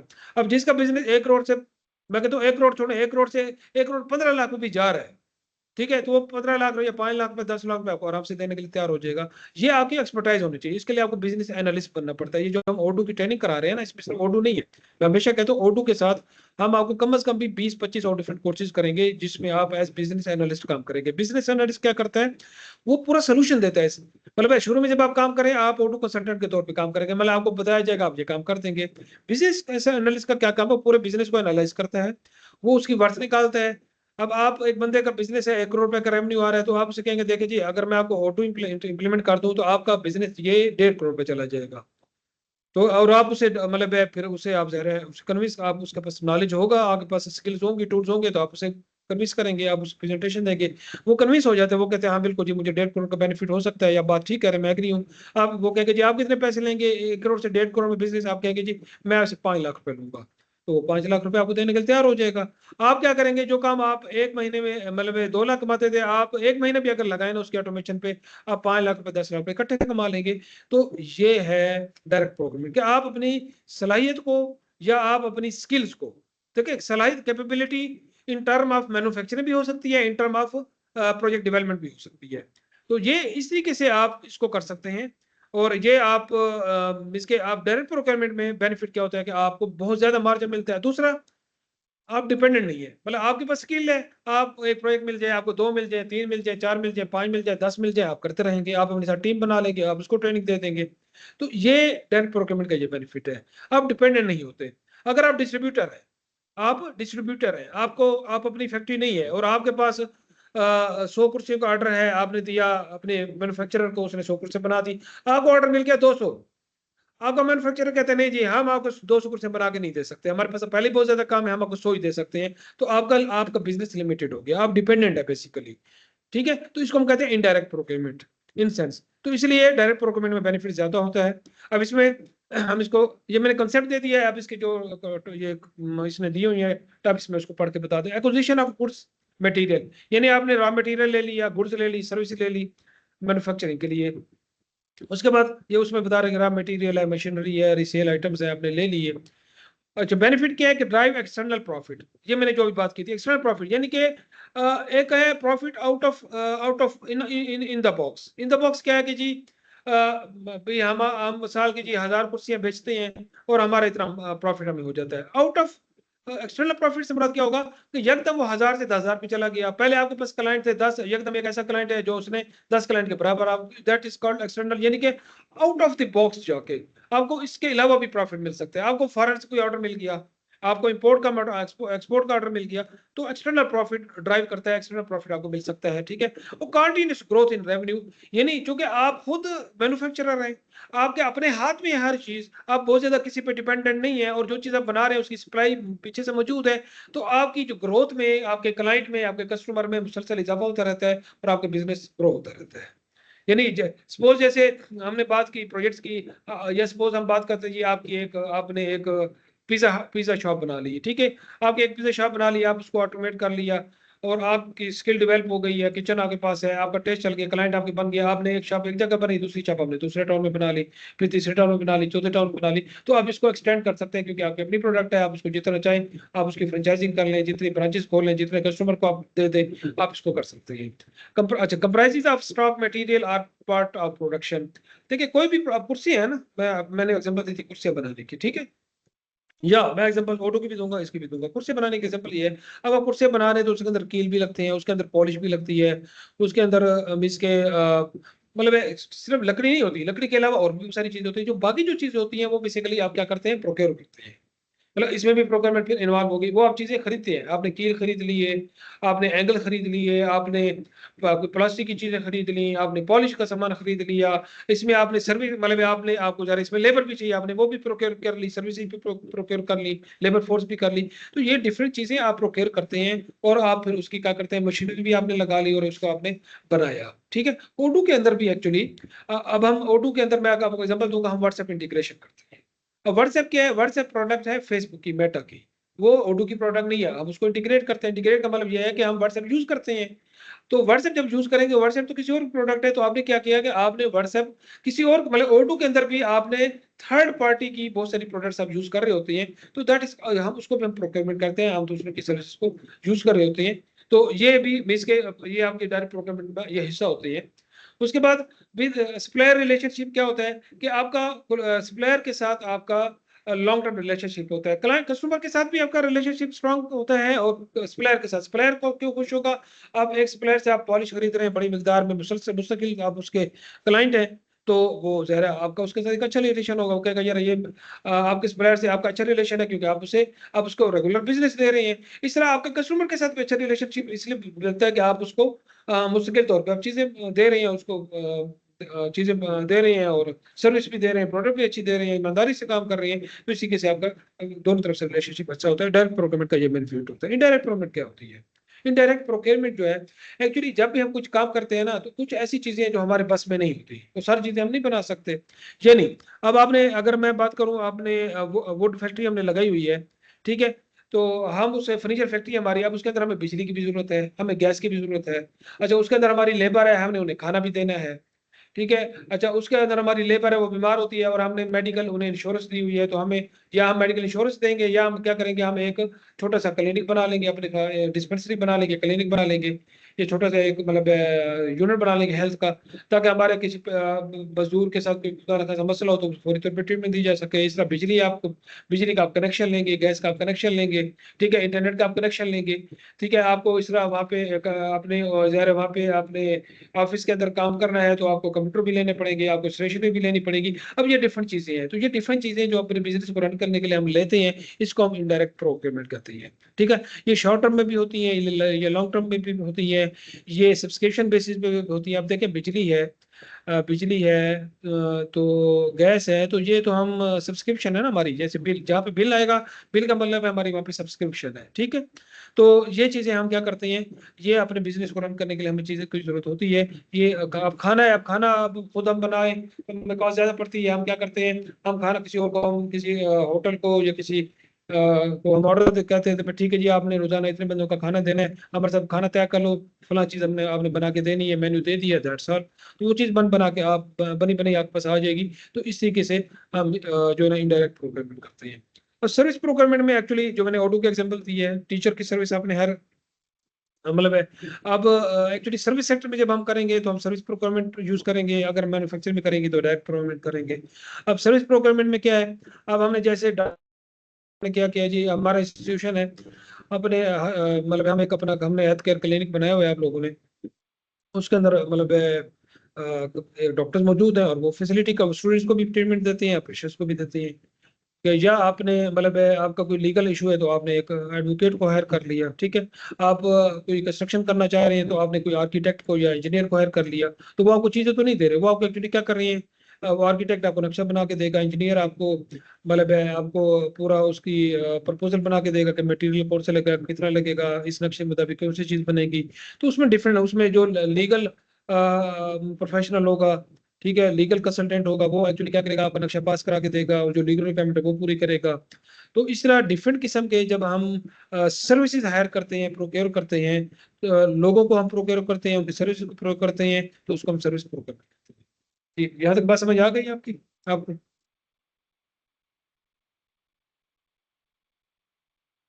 ये O2 भी हमने किया, इसके भी मतलब ये सब्सक्रिप्शन होती है, सॉफ्टवेयर सब्सक्रिप्शन इसको कह रहे हैं। तो मैं ख्याल है मैंने इसमें अल्हम्दुलिल्लाह सारी चीज़ें कवर कर दी हैं। कोई आपका टॉपिक इसमें आपको लगता है कोई चीज़ नहीं समझ आई तो मुझसे डिस्कस कर सकते हैं। जी, स्टूडेंट्स में से कोई बात करेगा? क्या हुआ है? सबको समझ आ गई है, किसी को भी समझ नहीं आ रही? जी सर, अल्हम्दुलिल्लाह समझ में आ गई। चलो शुक्र है। इतनी देर बाद आवाज जब आप जवाब देते हैं, मैं कहता हूँ पता नहीं सारे चले तो नहीं गए हैं। नहीं नहीं सर, अच्छा जी, म्यूट पे थे ना। अच्छा जी चले जी। जी। ओके जी, ये हमारी जो कंसेप्चुअल था वो हमने कर लिया है। अच्छा जी, फिर उसी को परचेज प्रोक्योरमेंट प्रोसेस को ये एक दफा और रिकॉल करवा रहे हैं। अब ये मतलब ये हम इसको रिकॉल करेंगे, इसके ये दो तीन मतलब स्लाइड्स रह गई हैं, इसको भी हम देख लेते हैं। ये सेम वही चीज है। देखिए परचेज रिक्विजिशन आई हमारे पास, हमने वो परचेज डिपार्टमेंट में हमने रिक्विजिशन परचेज परचेज रिक्विजिशन हमने रिसीव की थी, अप्रूव की थी, ठीक है। अच्छा वो आई, उसके बाद वो क्या हुई, वो परचेज एक्विजिशन जो है वो प्रोक्योरमेंट डिपार्टमेंट और फाइनेंस डिपार्टमेंट ने उसको रिव्यू किया, प्रोक्योरमेंट ने भी उसको रिव्यू किया, प्रोक्योरमेंट ने बनाई है, उसने तो उसको रिव्यू किया होगा। अब फाइनेंस टीम भी उसको रिव्यू क्यों करती है कि आपने एक मतलब एलईडी खरीदनी है, अब जब मैंने एग्जांपल दी थी, और हमारे पास फाइनेंस हमारे ऑफिसर है, आप उसको कहते हैं जी ये हमने खरीदी, उसके बाद उसने कहा जी मेरे पास तो बजट ही नहीं है, तो मैं तो इसको अभी नहीं ऑर्डर कर सकता, इजाजत नहीं दे सकता, तो वो हमारी वहां पे स्टॉप हो जाएगी, ठीक है। अच्छा फाइनेंस डिपार्टमेंट कहते हैं ठीक है जी मेरे पास बजट है, आप इसको खरीद सकते हैं, तो आगे चल पड़ेगी। अच्छा अब यहाँ पे ये देखिए, यहाँ पे क्या हो रहा है, यहाँ पे जब रिव्यू होती है ना, प्रोक्योरमेंट रिक्विजिशन रिव्यू हो रही है, प्रोक्योरमेंट ने भी रिव्यू कर ली, फाइनेंस ने भी की, फाइनेंस ने अगर कहा कि नहीं हमने खरीदनी नहीं है, या ये वेंडर ठीक नहीं है, प्रोडक्ट ठीक नहीं है, या हमारे पास बजट नहीं, कोई भी रीजन है, कोई भी रीजन है, वो इसको तो ये रिजेक्ट हो जाएगी, रिजेक्ट हो गए, send back to the initiator with the reason for rejection. तो इसमें बताया जाएगा रिजेक्ट क्यों हुई है, और इनिशिएटर कौन था, प्रोक्योरमेंट डिपार्टमेंट था, दोबारा उसके पास चली जाएगी, फिर दोबारा प्रोसेस शुरू होगा, जो रीजन होगी, जो ऑप्शन ऑब्जेक्शन लगेगा, अब उसमें वो कहते हैं जी इस ये जो वेंडर आपने सिलेक्ट किया है हमें इस पर ऑब्जेक्शन है, तो वो क्या करेंगे, उस वेंडर को निकाल के बाकी वेंडर्स के साथ दोबारा से सारा प्रोसेस शुरू हो जाएगा।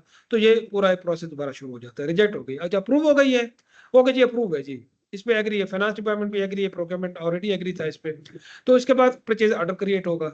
मैंने ये पहले भी आपको बताया, परचेज ऑर्डर क्रिएट होके क्या होगा कि वो चली जाएगी send out multiple request for quotation. Purchase order create हो गए RFQ की शक्ल में वो हमने उसको भेज दी।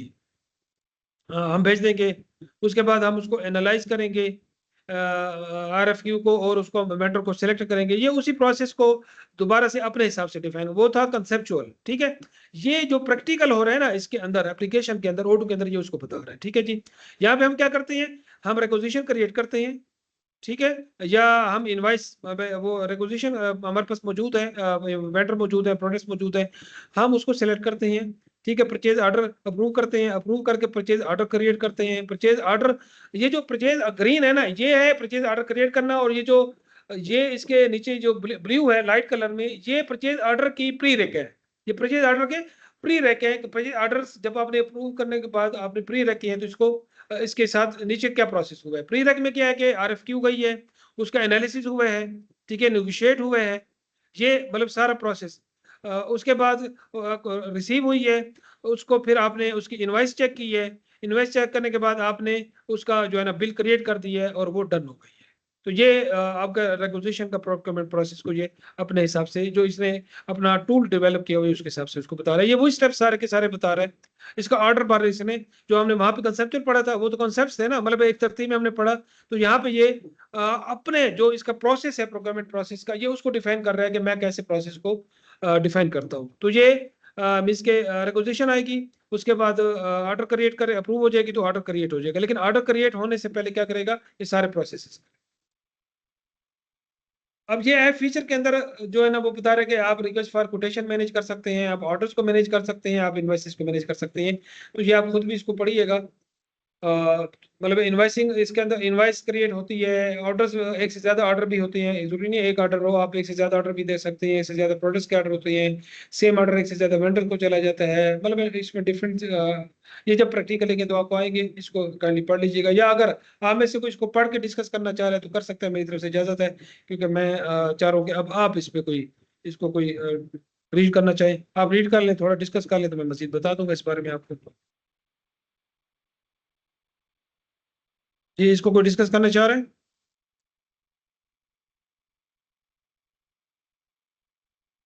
सर इसमें वही फीचर्स लिखे हुए हैं जो आपने पहले डिस्कस किए थे, ऐसे कि पहले हमें रिक्वेस्ट फॉर कोटेशंस कैसे करनी है, प्रोडक्ट के बारे में हमें पहले उन्हें रिक्वेस्ट करनी पड़ती है कि मतलब कि ये आपके पास अवेलेबल है या नहीं, सप्लायर आपके पास है। और उसके बाद हमें, अगर हम ऑनलाइन कोई चीज़ मंगवा रहे हैं तो हम या तो उन्हें डायरेक्ट ईमेल भी कर सकते हैं या ऐप के थ्रू भी कर सकते हैं। और अगर ऐसे हम ऑनलाइन नहीं करते तो थ्रू प्रिंट, और ये भी हमारी इसमें एग्जांपल रिसिप्ट का भी आ जाता है, जैसे रिसिप्ट की भी वो हमें प्रिंट वगैरह देते हैं, या हमें कोई चीज़ चाहिए तो हम उनकी लिस्ट प्रिंट निकलवा के भी उनको देते हैं। और उसके अलावा इससे हमारा टाइम भी बच जाता है, और सप्लायर का भी मतलब को उसको इतना नहीं लगाना पड़ता, उसके स्टॉक वगैरह के लेवल उसको पता चलते हैं कि हाँ हमारे पास इतना स्टॉक है या नहीं है। और उसके अलावा हमारा टाइम भी इसमें बच जाता है। उसके बाद आता है मैनेज ऑर्डर्स। उससे क्या होता है कि फॉर एग्जाम्पल हमने अगर ऑनलाइन चीज मंगवाई है तो वो हमें किसी ऐप का कोड वगैरह देते हैं, जिससे हम अपना ट्रैक कर सकते हैं ऑर्डर के वो कहाँ तक पहुंचा है, किस जगह तक पहुंचा है, और उसकी अमाउंट वगैरह अगर उन्होंने डिलीवरी ऐड की है तो कितनी रखी है, और किस डेट तक ये हमें डिलीवरी आ सकती है। और मैनेज ऑर्डर में दूसरा ये भी है कि क्वांटिटी कितनी है, लोकेशन किस लोकेशन पे, क्योंकि उस ट्रैक में ना लोकेशन भी आती है कि एक सप्लायर ने रिसीव किया है, फिर दूसरे शहर में दूसरे सप्लायर ने, और अब ये इतने दिनों में हमारी साइट पे आ जाएगा। उसके बाद आता है मैनेज इनवॉइसिंग। अब इससे ये है कि हम किसी भी टाइम अपना ऑर्डर कैंसिल कर सकते हैं, और उनको हम बता मॉडिफाई कर सकते हैं कोई, मॉडिफाई कर सकते हैं। जी, बिल्कुल मॉडिफाई कर बिल्कुल सकते हैं या फिर कैंसिल कर सकते हैं। और अगर हम ट्रैक कर रहे हैं तो हमें फ्यूचर का पता चल सकता है कि इस डेट पर हम घर पे होंगे या नहीं होंगे, या कोई अवेलेबल है या नहीं। इस चीज से भी हम ये चीजें मैनेज कर सकते हैं डेट देख कर। उसके बाद ये जो आइटम्स हैं, organize the movement of items between two locations you own. मतलब कि जो आइटम हमारे पास आएगा, हम उस चीज को भी ऑर्गेनाइज इस वे में कर सकते हैं कि यहाँ से यहाँ तक अगर ये हम रिसीव कर रहे हैं, तो फॉर एग्जांपल कराची से ऑर्डर है और वो सक्खर में आ रहा है, तो वैसे तो कराची का सफर एक दिन का होता है, लेकिन क्योंकि ये ऑर्डर है तो हम ये चीजें भी अपने माइंड में ऑर्गेनाइज कर सकते हैं कि नहीं, ये 2 दिन भी लगा सकता है, ये 3 दिन भी लगा सकते हैं। इसके अंदर एक और भी चीज़ है, ये जो लोकेशन मूवमेंट को मैनेज करने की बात हो रही है, इसमें ये होता है कि हम एज डिस्ट्रीब्यूटर काम कर रहे हैं और हमने मैन्युफैक्चरर से हमने की प्रोडक्ट ऑर्डर किया है अपने एक कस्टमर के लिए, मतलब कस्टमर से हमें आया ऑर्डर और उसके बाद हमने आगे ऑर्डर दे दिया।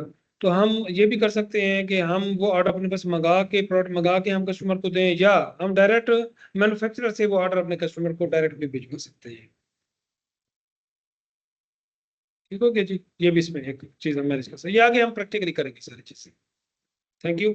अच्छा जी, अब ये हम अगर इस अब ये अच्छा, हमने शुरू में पिछले जो पहला सेशन है ना, वो आप वीडियो पे पड़ी हुई है यूट्यूब पे, आप देख लीजिएगा काइंडली। उसमें हमने एक ओडू के बारे में हमने ये पढ़ा था कि ये मॉड्यूलर है। मॉड्यूलर का मतलब ये होता है कि इसके जो डिफरेंट फंक्शंस हैं, ये डिफरेंट ऐप्स हैं, ये इंडिपेंडेंट भी हैं। मतलब आज के इसके अंदर हमें कोई अपडेट करना है, चेंज करनी है, तो हमें कोई मसला नहीं होता, हम बड़ा इजीली कर लेते हैं। लेकिन ये इंटीग्रेटेड भी है। इंटीग्रेटेड का मतलब ये है कि एक एप्लीकेशन का दूसरे एप्लीकेशन से ये इंटीग्रेटेड है। हम एक प्रोसेस एक जगह कर रहे होते हैं तो उससे रेलेवेंट एप्लीकेशन में ऑटोमेटिकली वो प्रोसेस रिफ्लेक्ट होता है और रेप्लिकेट हो जाता है। अब ये जो हमारा प्रोक्योरमेंट का परचेज एप्लीकेशन है, ये इंटीग्रेटेड है किसके साथ? अकाउंटिंग के साथ, सेल्स के साथ, इन्वेंट्री के साथ। यानी इन्वेंट्री क्या है? इन्वेंट्री हमारा वेयर हाउस जो होता है वो बेसिकली इन्वेंट्री होती है। इन्वेंट्री के अंदर एक्चुअली हमारे पास रिकॉर्ड होता है कि हमारे पास जो हमारी प्रोडक्ट्स हैं वो कितनी पड़ी हुई है, उसकी क्वांटिटी कितनी है, उसके वेरिएंट्स कितने हैं। इन्वेंट्री में यही चीज होती है। सेल्स के अंदर क्या होता है कि सेल्स बेसिकली सेल कर रहा होता है हमारी प्रोडक्ट्स को, वो ऑर्डर्स को रिसीव करके भेज रहा होता है। तो अब आपके पास उसने से आपके पास सपोज 50 आइटम का एक ऑर्डर पहुंचा है और इन्वेंट्री में पड़े हुए हैं। मतलब उसने 50 ऑर्डर, अब वो सेल करना चाह रहे 50 है, तो वो चेक करेगा इन्वेंट्री में कि क्या हमारे पास 50 आइटम मौजूद हैं, प्रोडक्ट्स मौजूद हैं, तो हम उसको कर सकते हैं। या अगर हमारे पास 40 पड़ी हुई है तो क्या करेगा वो सेल्स वाला? 40 प्रोडक्ट्स सेल कर देगा और 10 का वो क्या करेगा, वो मैन्युफैक्चरर को भेज देगा, रिक्वेस्ट कर देगा भाई ये जो प्रोडक्ट है हमें आप बना के दें। तो इसी के से ये इंटीग्रेटेड होती है। मतलब सेल्स डिपार्टमेंट को इन्वेंट्री, सेल्स और इस तरह अकाउंटिंग डिपार्टमेंट है, उसमें इसके आप लोग चाहे आप प्रोजेक्ट मंगवा रहे हैं या बेच रहे हैं, उसमें जो भी कॉस्ट इन्वॉल्व हो रही है वो सारी अकाउंटिंग डिपार्टमेंट उसको कर रहा होता है और ऑटोमेटिकली प्रोडक्ट की कॉस्ट, रिसीविंग, सारी चीजें मैनेज हो रही होती है। तो ये जो है ना हमारे पास इसका मतलब है आगे है ये मतलब ये मैं इंटीग्रेशन की मैंने एग्जांपल दे दी है। उसके बाद हम अगली स्लाइड पे जाएंगे। ये वर्क फ्लो समरी है। ये एक्चुअली जो हमने पढ़ा है ना, ये उसी को ही डिस्कस कर रहा है कि आपने RFQ मतलब वर्क फ्लो समरी, यानी कि जो प्रोसेस हमने जितना पढ़ा है थॉरोली, अब उसको समरी की उसमें दे रहा है कि आपने एक RFQ क्रिएट करनी है, उसके आपने अंदर इंफॉर्मेशन डाली है और उसके बाद आपने वेंडर को RFQ मतलब भेज दी। उसके बाद आपने जो है ना कोटेशन, आपने वेंडर ने आपकी RFQ कंफर्म कर ली और वेंडर से आपने रिसीव कर ली। और उसके बाद मतलब एक आपने कोटेशन रिसीव करके आपने परचेज प्रोडक्ट्स भी जो आपने ऑर्डर प्रोडक्ट्स आपने ऑर्डर की हुई थी, तो वो आपने रिसीव कर ली और आपने उसका बिल क्रिएट कर लिया है। तो ये उसको समरी में बता रहा है और ये अब हमें प्रैक्टिकल स्टेप बता रहे हैं। हम प्रैक्टिकली भी जाके इंशाल्लाह करेंगे नेक्स्ट। बल्कि इसकी जो लैब है ना, ये मैंने कराई हुई है पूरी की लैब, ये भी यूट्यूब पे पड़ी है मैंने, मेरा ख्याल है डाली है कल 1-2 दिन पहले। तो ये लैब का लेक्चर लेने की जरूरत इसलिए नहीं है कि वो आप यूट्यूब से जाके देख लीजिएगा।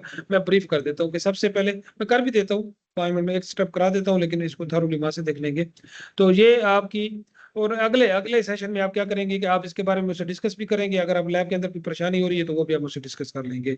और ये नहीं है कि आप फ्राइडे को अगर अगला लेक्चर है तो फ्राइडे को करें, आप इसको आज से इसको शुरू करें, ताकि इस वीक में कोई इशू है तो डॉक्टर शैलीला या डॉक्टर अनमोल आपको गाइड करते हैं। अच्छा जी, उसके बाद हम इसमें करते हैं न्यू का ऑप्शन है हमारे पास परचेज में, कि हम सबसे पहले हम कोटेशन क्रिएट करते हैं न्यू पहले स्टेप में। और उसके बाद जो नेक्स्ट स्टेप में हम क्या करते हैं, उस कोटेशन के अंदर हम सारी इन्फॉर्मेशन डालते हैं। हम अपने प्रोडक्ट्स के बारे में इन्फॉर्मेशन डालेंगे, हम अपने वेंडर के बारे में डालेंगे, टेस्ट डालेंगे, प्राइस डालेंगे, क्वांटिटी डालेंगे, सारी चीज़ें डाल के उसके बाद हम क्या करेंगे कि हम ऑर्डर कंफर्म करेंगे। मतलब कि हमने परचेज हमने रिक्वेस्ट भेज दी और हमें कोटेशन आ गई। कोटेशन आने के बाद एक्चुअली क्योंकि वो प्रोसेस वेंडर की तरफ से हमें आना है, तो वो यहाँ पे उसको हमने यहाँ पे उस मतलब हमने कोटेशन देख ली है फिजिकली, और यहाँ पे हमने ऑर्डर कंफर्म कर दिया। उसका कंफर्म करने के बाद हमने प्रोडक्ट्स रिसीव किए हैं, और रिसीव करने के बाद हमने वैलिडेट किए कि क्या हमारे पास प्रोडक्ट्स आई भी है या नहीं है। अगर आ गई हैं तो हमने इसको वैलिडेट कर देंगे और हम उसका बिल क्रिएट कर देंगे। हमारा यहाँ तक काम है। अगला काम फिर जो है ना वो अकाउंट डिपार्टमेंट का होता है।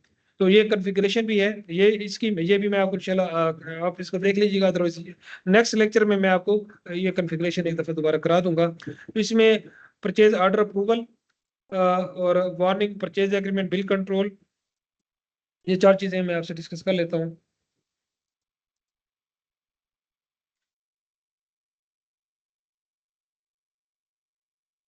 परचेज ऑर्डर अप्रूवल क्या है? देखिए हमारे पास अब परचेज डिपार्टमेंट है या प्रोक्योरमेंट डिपार्टमेंट है, परचेज डिपार्टमेंट है। परचेज डिपार्टमेंट में हमारे पास डिफरेंट लोग, उसमें एक डायरेक्ट सपोज हमारा एक डायरेक्टर है, उसके नीचे एक परचेज ऑफिसर बैठा हुआ है, उसके नीचे एक परचेज असिस्टेंट मैनेजर बैठा हुआ है, उसके नीचे एक परचेज असिस्टेंट बैठा हुआ है। परचेज असिस्टेंट का काम है क्रिएट लिस्ट क्रिएट करना, सारी चीजें करना। उसके बाद परचेज असिस्टेंट ने लिस्ट क्रिएट कर दी, आरएफक्यू क्रिएट कर दी। आरएफक्यू क्रिएट करने के बाद आपने मतलब वो असिस्टेंट मैनेजर के पास चली गई। असिस्टेंट मैनेजर ने जो है ना अब अगर तो अब आपने क्या किया हुआ है कि जो आपका परचेज असिस्टेंट है, आपने उससे कहा हुआ है कि आपने 5,000 रुपये तक की आप जो है ना जो कुछ प्रोक्योरमेंट है आप खुद करेंगे। मतलब मैं एग्जांपल दूंगा, आपके इंस्टीट्यूशन में एडमिन है, ठीक है। अब एडमिन है, उसके ऊपर फाइनेंस ऑफिसर है, उसके ऊपर डायरेक्टर है एडमिनिस्ट्रेशन में। तो अब एडमिन ऑफिसर को हमने अलाउ किया हुआ है जी कि 5,000 रुपये तक आपने खर्च करने हो तो आप खर्च करेंगे। तो 5,000 रुपये की परचेजिंग करके उसके बिल्स मैनेज करके वो मतलब खुद ही वो ऑर्डर परचेज ऑर्डर सारा प्रोसेस खुद करेंगी। मतलब रिक्वेस्ट कोटेशन मंगवाएंगी, 5,000 रुपये की चीज़ों की कोटेशन मंगा के चीज़ें सारा बिल क्रिएट करके फाइनेंस डिपार्टमेंट क्या करेगा, 5,000 रुपये पे कर देगा वेंडर को, ठीक है। अब वो एक ऐसी चीज़ मंगा रही है जो है 25,000 की। तो अब वो एडमिन के बजाय वो एडमिन के पास 5,000 का चूंकि इख्तियार है, तो एडमिन क्या करेगी कि उसका ऑर्डर क्रिएट कर देगी सारा प्रोसेस करके, और वो चला जाएगा ऊपर एडमिन मैनेजर के पास, ठीक है, या डायरेक्टर के पास। तो अब डायरेक्टर उसके अप्रूवल देगा, ठीक है। यानी कि 5,000 तक का अगर ऑर्डर है तो वो ऑर्डर भी खुद क्रिएट करेगी, बिल भी खुद क्रिएट करेगी, ठीक है। लेकिन अगर 25,000 का है तो वो ऑर्डर मतलब कोटेशन तो मंगा लेंगी, लेकिन वो परचेज ऑर्डर नहीं कर सकती। परचेज ऑर्डर के अप्रूवल कौन देंगे, डायरेक्टर देंगे, और बिल भी डायरेक्टर क्रिएट करेंगे कि जी 25,000 का है तो वो उसको वेरीफाई करेंगे। फिर अकाउंट डिपार्टमेंट अगर 25,000 का है तो अकाउंट डिपार्टमेंट डायरेक्ट से अप्रूवल लेगा। अगर 5,000 का है तो जो परचेज वो अकाउंट डिपार्टमेंट है वो जो है ना एडमिन से अप्रूवल लेगा। तो ये इस तरीके से हम परचेज ऑर्डर अप्रूवल को हम मैनेज करते हैं कॉन्फ़िगरेशन में जाके। वार्निंग से मुराद ये होता है कि आप किसी प्रोडक्ट पे या वेंडर के साथ आपका एक्सपीरियंस अच्छा नहीं है या प्रोडक्ट अच्छी नहीं है, तो आप उसके ऊपर वार्निंग लगा देते हैं सेटिंग में जाके। तो भाई जब भी आप प्रोडक्ट ऑर्डर करने लगेंगे तो उसके ऊपर वो वार्निंग का मैसेज आ जाएगा कि भाई ये हमने प्रोडक्ट पहले भी लिया है लेकिन ये प्रोडक्ट अच्छी नहीं थी, खराब थी, जो भी उसके अंदर मार्क्स डाल देंगे तो वो वार्निंग। उसके बाद आपकी मर्जी है, आप उसको खरीदना चाहें तो खरीद भी सकते हैं, या वार्निंग देकर आप कहते ठीक है जी मैं ये प्रोडक्ट नहीं खरीदता। इस तरह वेंडर के ऊपर भी आप सब वार्निंग लगा सकते हैं। इस तरह परचेज एग्रीमेंट होते हैं। परचेज एग्रीमेंट भी बेसिकली जिसको हम ब्लैंकेट ऑर्डर भी कहते हैं, ये 2-3 किस्म के होते हैं। इनके एक है कि आपने प्रोडक्ट एक दफा खरीदनी है तो वो तो सिंपल परचेज ऑर्डर होगा। लेकिन आप कहते हैं नहीं जी, हम क्योंकि फर्नीचर खरीदते हैं हर साल, हम अच्छा खासा हम कोई 1 मिलियन का फर्नीचर हम खरीदते हैं, तो वेंडर के साथ एग्रीमेंट करते हैं। ठीक है जी, वो साहब कहते हैं कि हमें जी फर्नीचर आप जब हम ऑर्डर देंगे आप अपने इतने दिनों में देंगे, आप हमारे फर्नीचर में फलां लकड़ी इस्तेमाल करेंगे, आप ये जो फर्नीचर है ये कुर्सी आप दूसरे को 1,000 रुपये की दे रहे हैं तो आप हमें 800 रुपये की देंगे। तो इस तरीके से ना कुछ टर्म एंड कंडीशन तय कर लेते हैं। इसको हम ब्लैंकेट ऑर्डर कहते हैं। यानी कि बल्क में जो ऑर्डर होता है लॉन्ग टर्म, ये लॉन्ग टर्म होता है, 6 महीने का ऑर्डर होता है, ये साल का होता है, ये 2 साल का होता है, तो इसको हम कहते हैं एग्रीमेंट। इसको हम बल्क एग्रीमेंट, ब्लैंकेट एग्रीमेंट या ब्लैंकेट ऑर्डर भी इसको हम करते हैं। तो इस ये चीज़ हम मतलब एग्रीमेंट कर लिया, तो उसके बाद क्या होगा कि हम फिर ये कोटेशन वगैरह क्रिएट नहीं करेंगे, हम उसी के साथ ही उसको जस्ट हम ऑर्डर परचेज ऑर्डर भेजेंगे, वो हमें चीज़ें भेजेगा, हम उसको बिल पे करेंगे, इसमें फिर बाकी प्रोसेस एग्जाम्प्ट हो जाता है। ठीक है, इस तरह जो गवर्नमेंट होती है, गवर्नमेंट जब कोई काम करवाती है तो वो टेंडर देते हैं। गवर्नमेंट टेंडर देती है, मीन्स के गवर्नमेंट कहती है जी हमने फला बिल्डिंग बनवानी है, कंस्ट्रक्शन करानी है, तो उसका टेंडर जमा करवाई, तो वो टर्म एंड कंडीशन उसमें ऑलरेडी टेंडर के अंदर लिखी होती है। तो वो डिफरेंट जो कॉन्ट्रैक्टर, डिफरेंट जो मतलब है कि ठेकेदार होते हैं, कॉन्ट्रैक्टर होते हैं, वो क्या करते हैं, वो बिड जमा कराते हैं। तो ये जो बिड जमा कराना है और जो टेंडर है, तो ये टेंडर भी ब्लैंकेट ऑर्डर में आता है या परचेज एग्रीमेंट में आता है, ये भी एग्रीमेंट्स हैं। तो वो एक्चुअली आपके सिस्टम में ऐड हो जाते हैं दोनों तरफ से, और उसके मुताबिक फिर आप लोग काम करते हैं। इसके अलावा इसमें एक अल्टरनेटिव का भी इसमें ऑप्शन है। अल्टरनेटिव्स क्या होता है कि आप एक प्रोडक्ट, जैसे हमने कोटेशन, मैंने कहा था हमने कोटेशन भेजनी है, तो हम एक वेंडर को नहीं भेजते, हम 2 3 4 5 या ओपन हम कर देते हैं, न्यूज़पेपर में दे दी कि ठीक है जी हमें फला चीज़ चाहिए, हमें आप लोग जो है ना अपने टेंडर जमा कराएं। तो इसको हम टेंडर जमा करना कहते हैं, इसको अल्टरनेटिव मतलब है एक ही कोटेशन एक से ज्यादा वेंडर को जब भेजेंगे तो हम उसको अल्टरनेटिव के जरिए भेजेंगे। और बिल कंट्रोल, तो बिल कंट्रोल करने का भी तरीका है, यानी कि जो आप बिल आपने क्रिएट किया है उसको पेमेंट कैसे करनी है। बाज़ औक़ात कुछ वेंडर्स कहते हैं जी हमें आप बिल एडवांस में भेजें, कुछ वेंडर्स के साथ होता है कि ठीक है जी प्रोडक्ट हमें मिल जाएगी तो हम आपको बिल पे करेंगे, कुछ वेंडर के साथ होता है जितनी प्रोडक्ट्स मिलेगी उतना बिल पे करेंगे, जो नहीं मिलेगी वो नहीं करेंगे। कुछ के साथ होता है कि ठीक है जी 50% पेमेंट पहले कर दी, 40% कर दी, 30% कर दी, बाकी पेमेंट बाद में करेंगे। तो ये जो टर्म्स एंड कंडीशन होते हैं ये हम बिल कंट्रोल में कॉन्फ़िगरेशन में जाके इसको हम ठीक करते हैं, मतलब इसको सेटिंग कर लेते हैं। तो ये आपका परचेज मॉड्यूल अल्हम्दुलिल्लाह कंप्लीट हो गया है जी। तो मैं एक आपको लैब करा देता हूँ जल्दी सिर्फ आपकी अंडरस्टैंडिंग के लिए। इसको थॉरोली जो लैब है वो आप वीडियो देख लेंगे और उसको हम फिर नेक्स्ट टाइम हम उसको डिस्कस भी कर लेंगे। जब भी आपने प्रैक्टिस करनी होगी ना जी, या तो आप आप demo.odoo.com पे प्रैक्टिस करेंगे, इसमें थोड़ी हमें सहूलियत हो जाती है। अच्छा जी, अब ये देखिए जी परचेज है, ये हमारे एक्सक्यूज पास मी परचेज सर, का मट जी जी जी सर जी। ऑफ का टाइम हो गया है। अच्छा अभी चले, तो ये आप 12 बजे आपका ऑफ हो जाता है? जी सर, जी सर। अच्छा अच्छा, तो आप अपॉइंटमेंट के लिए सिर्फ अपॉइंटमेंट दे सकते हैं मुझे? नो सर, हमारे ऑटो आ रहे हैं। अच्छा तो चलो ठीक है जी, फिर ये हम नेक्स्ट टाइम इसको प्रोसेस करेंगे। Thank you so much, thank you so much. पर इसको देखे ना, हमने 1:30 इसको 10:30 बजे शुरू किया था, तो अगर हम टाइम पे शुरू करते तो हम इसकी आपको लैब भी साथ करा देते। ओके, इट्स ओके, इंशाल्लाह नेक्स्ट टाइम फिर इसको हम कर लेंगे। Thank you.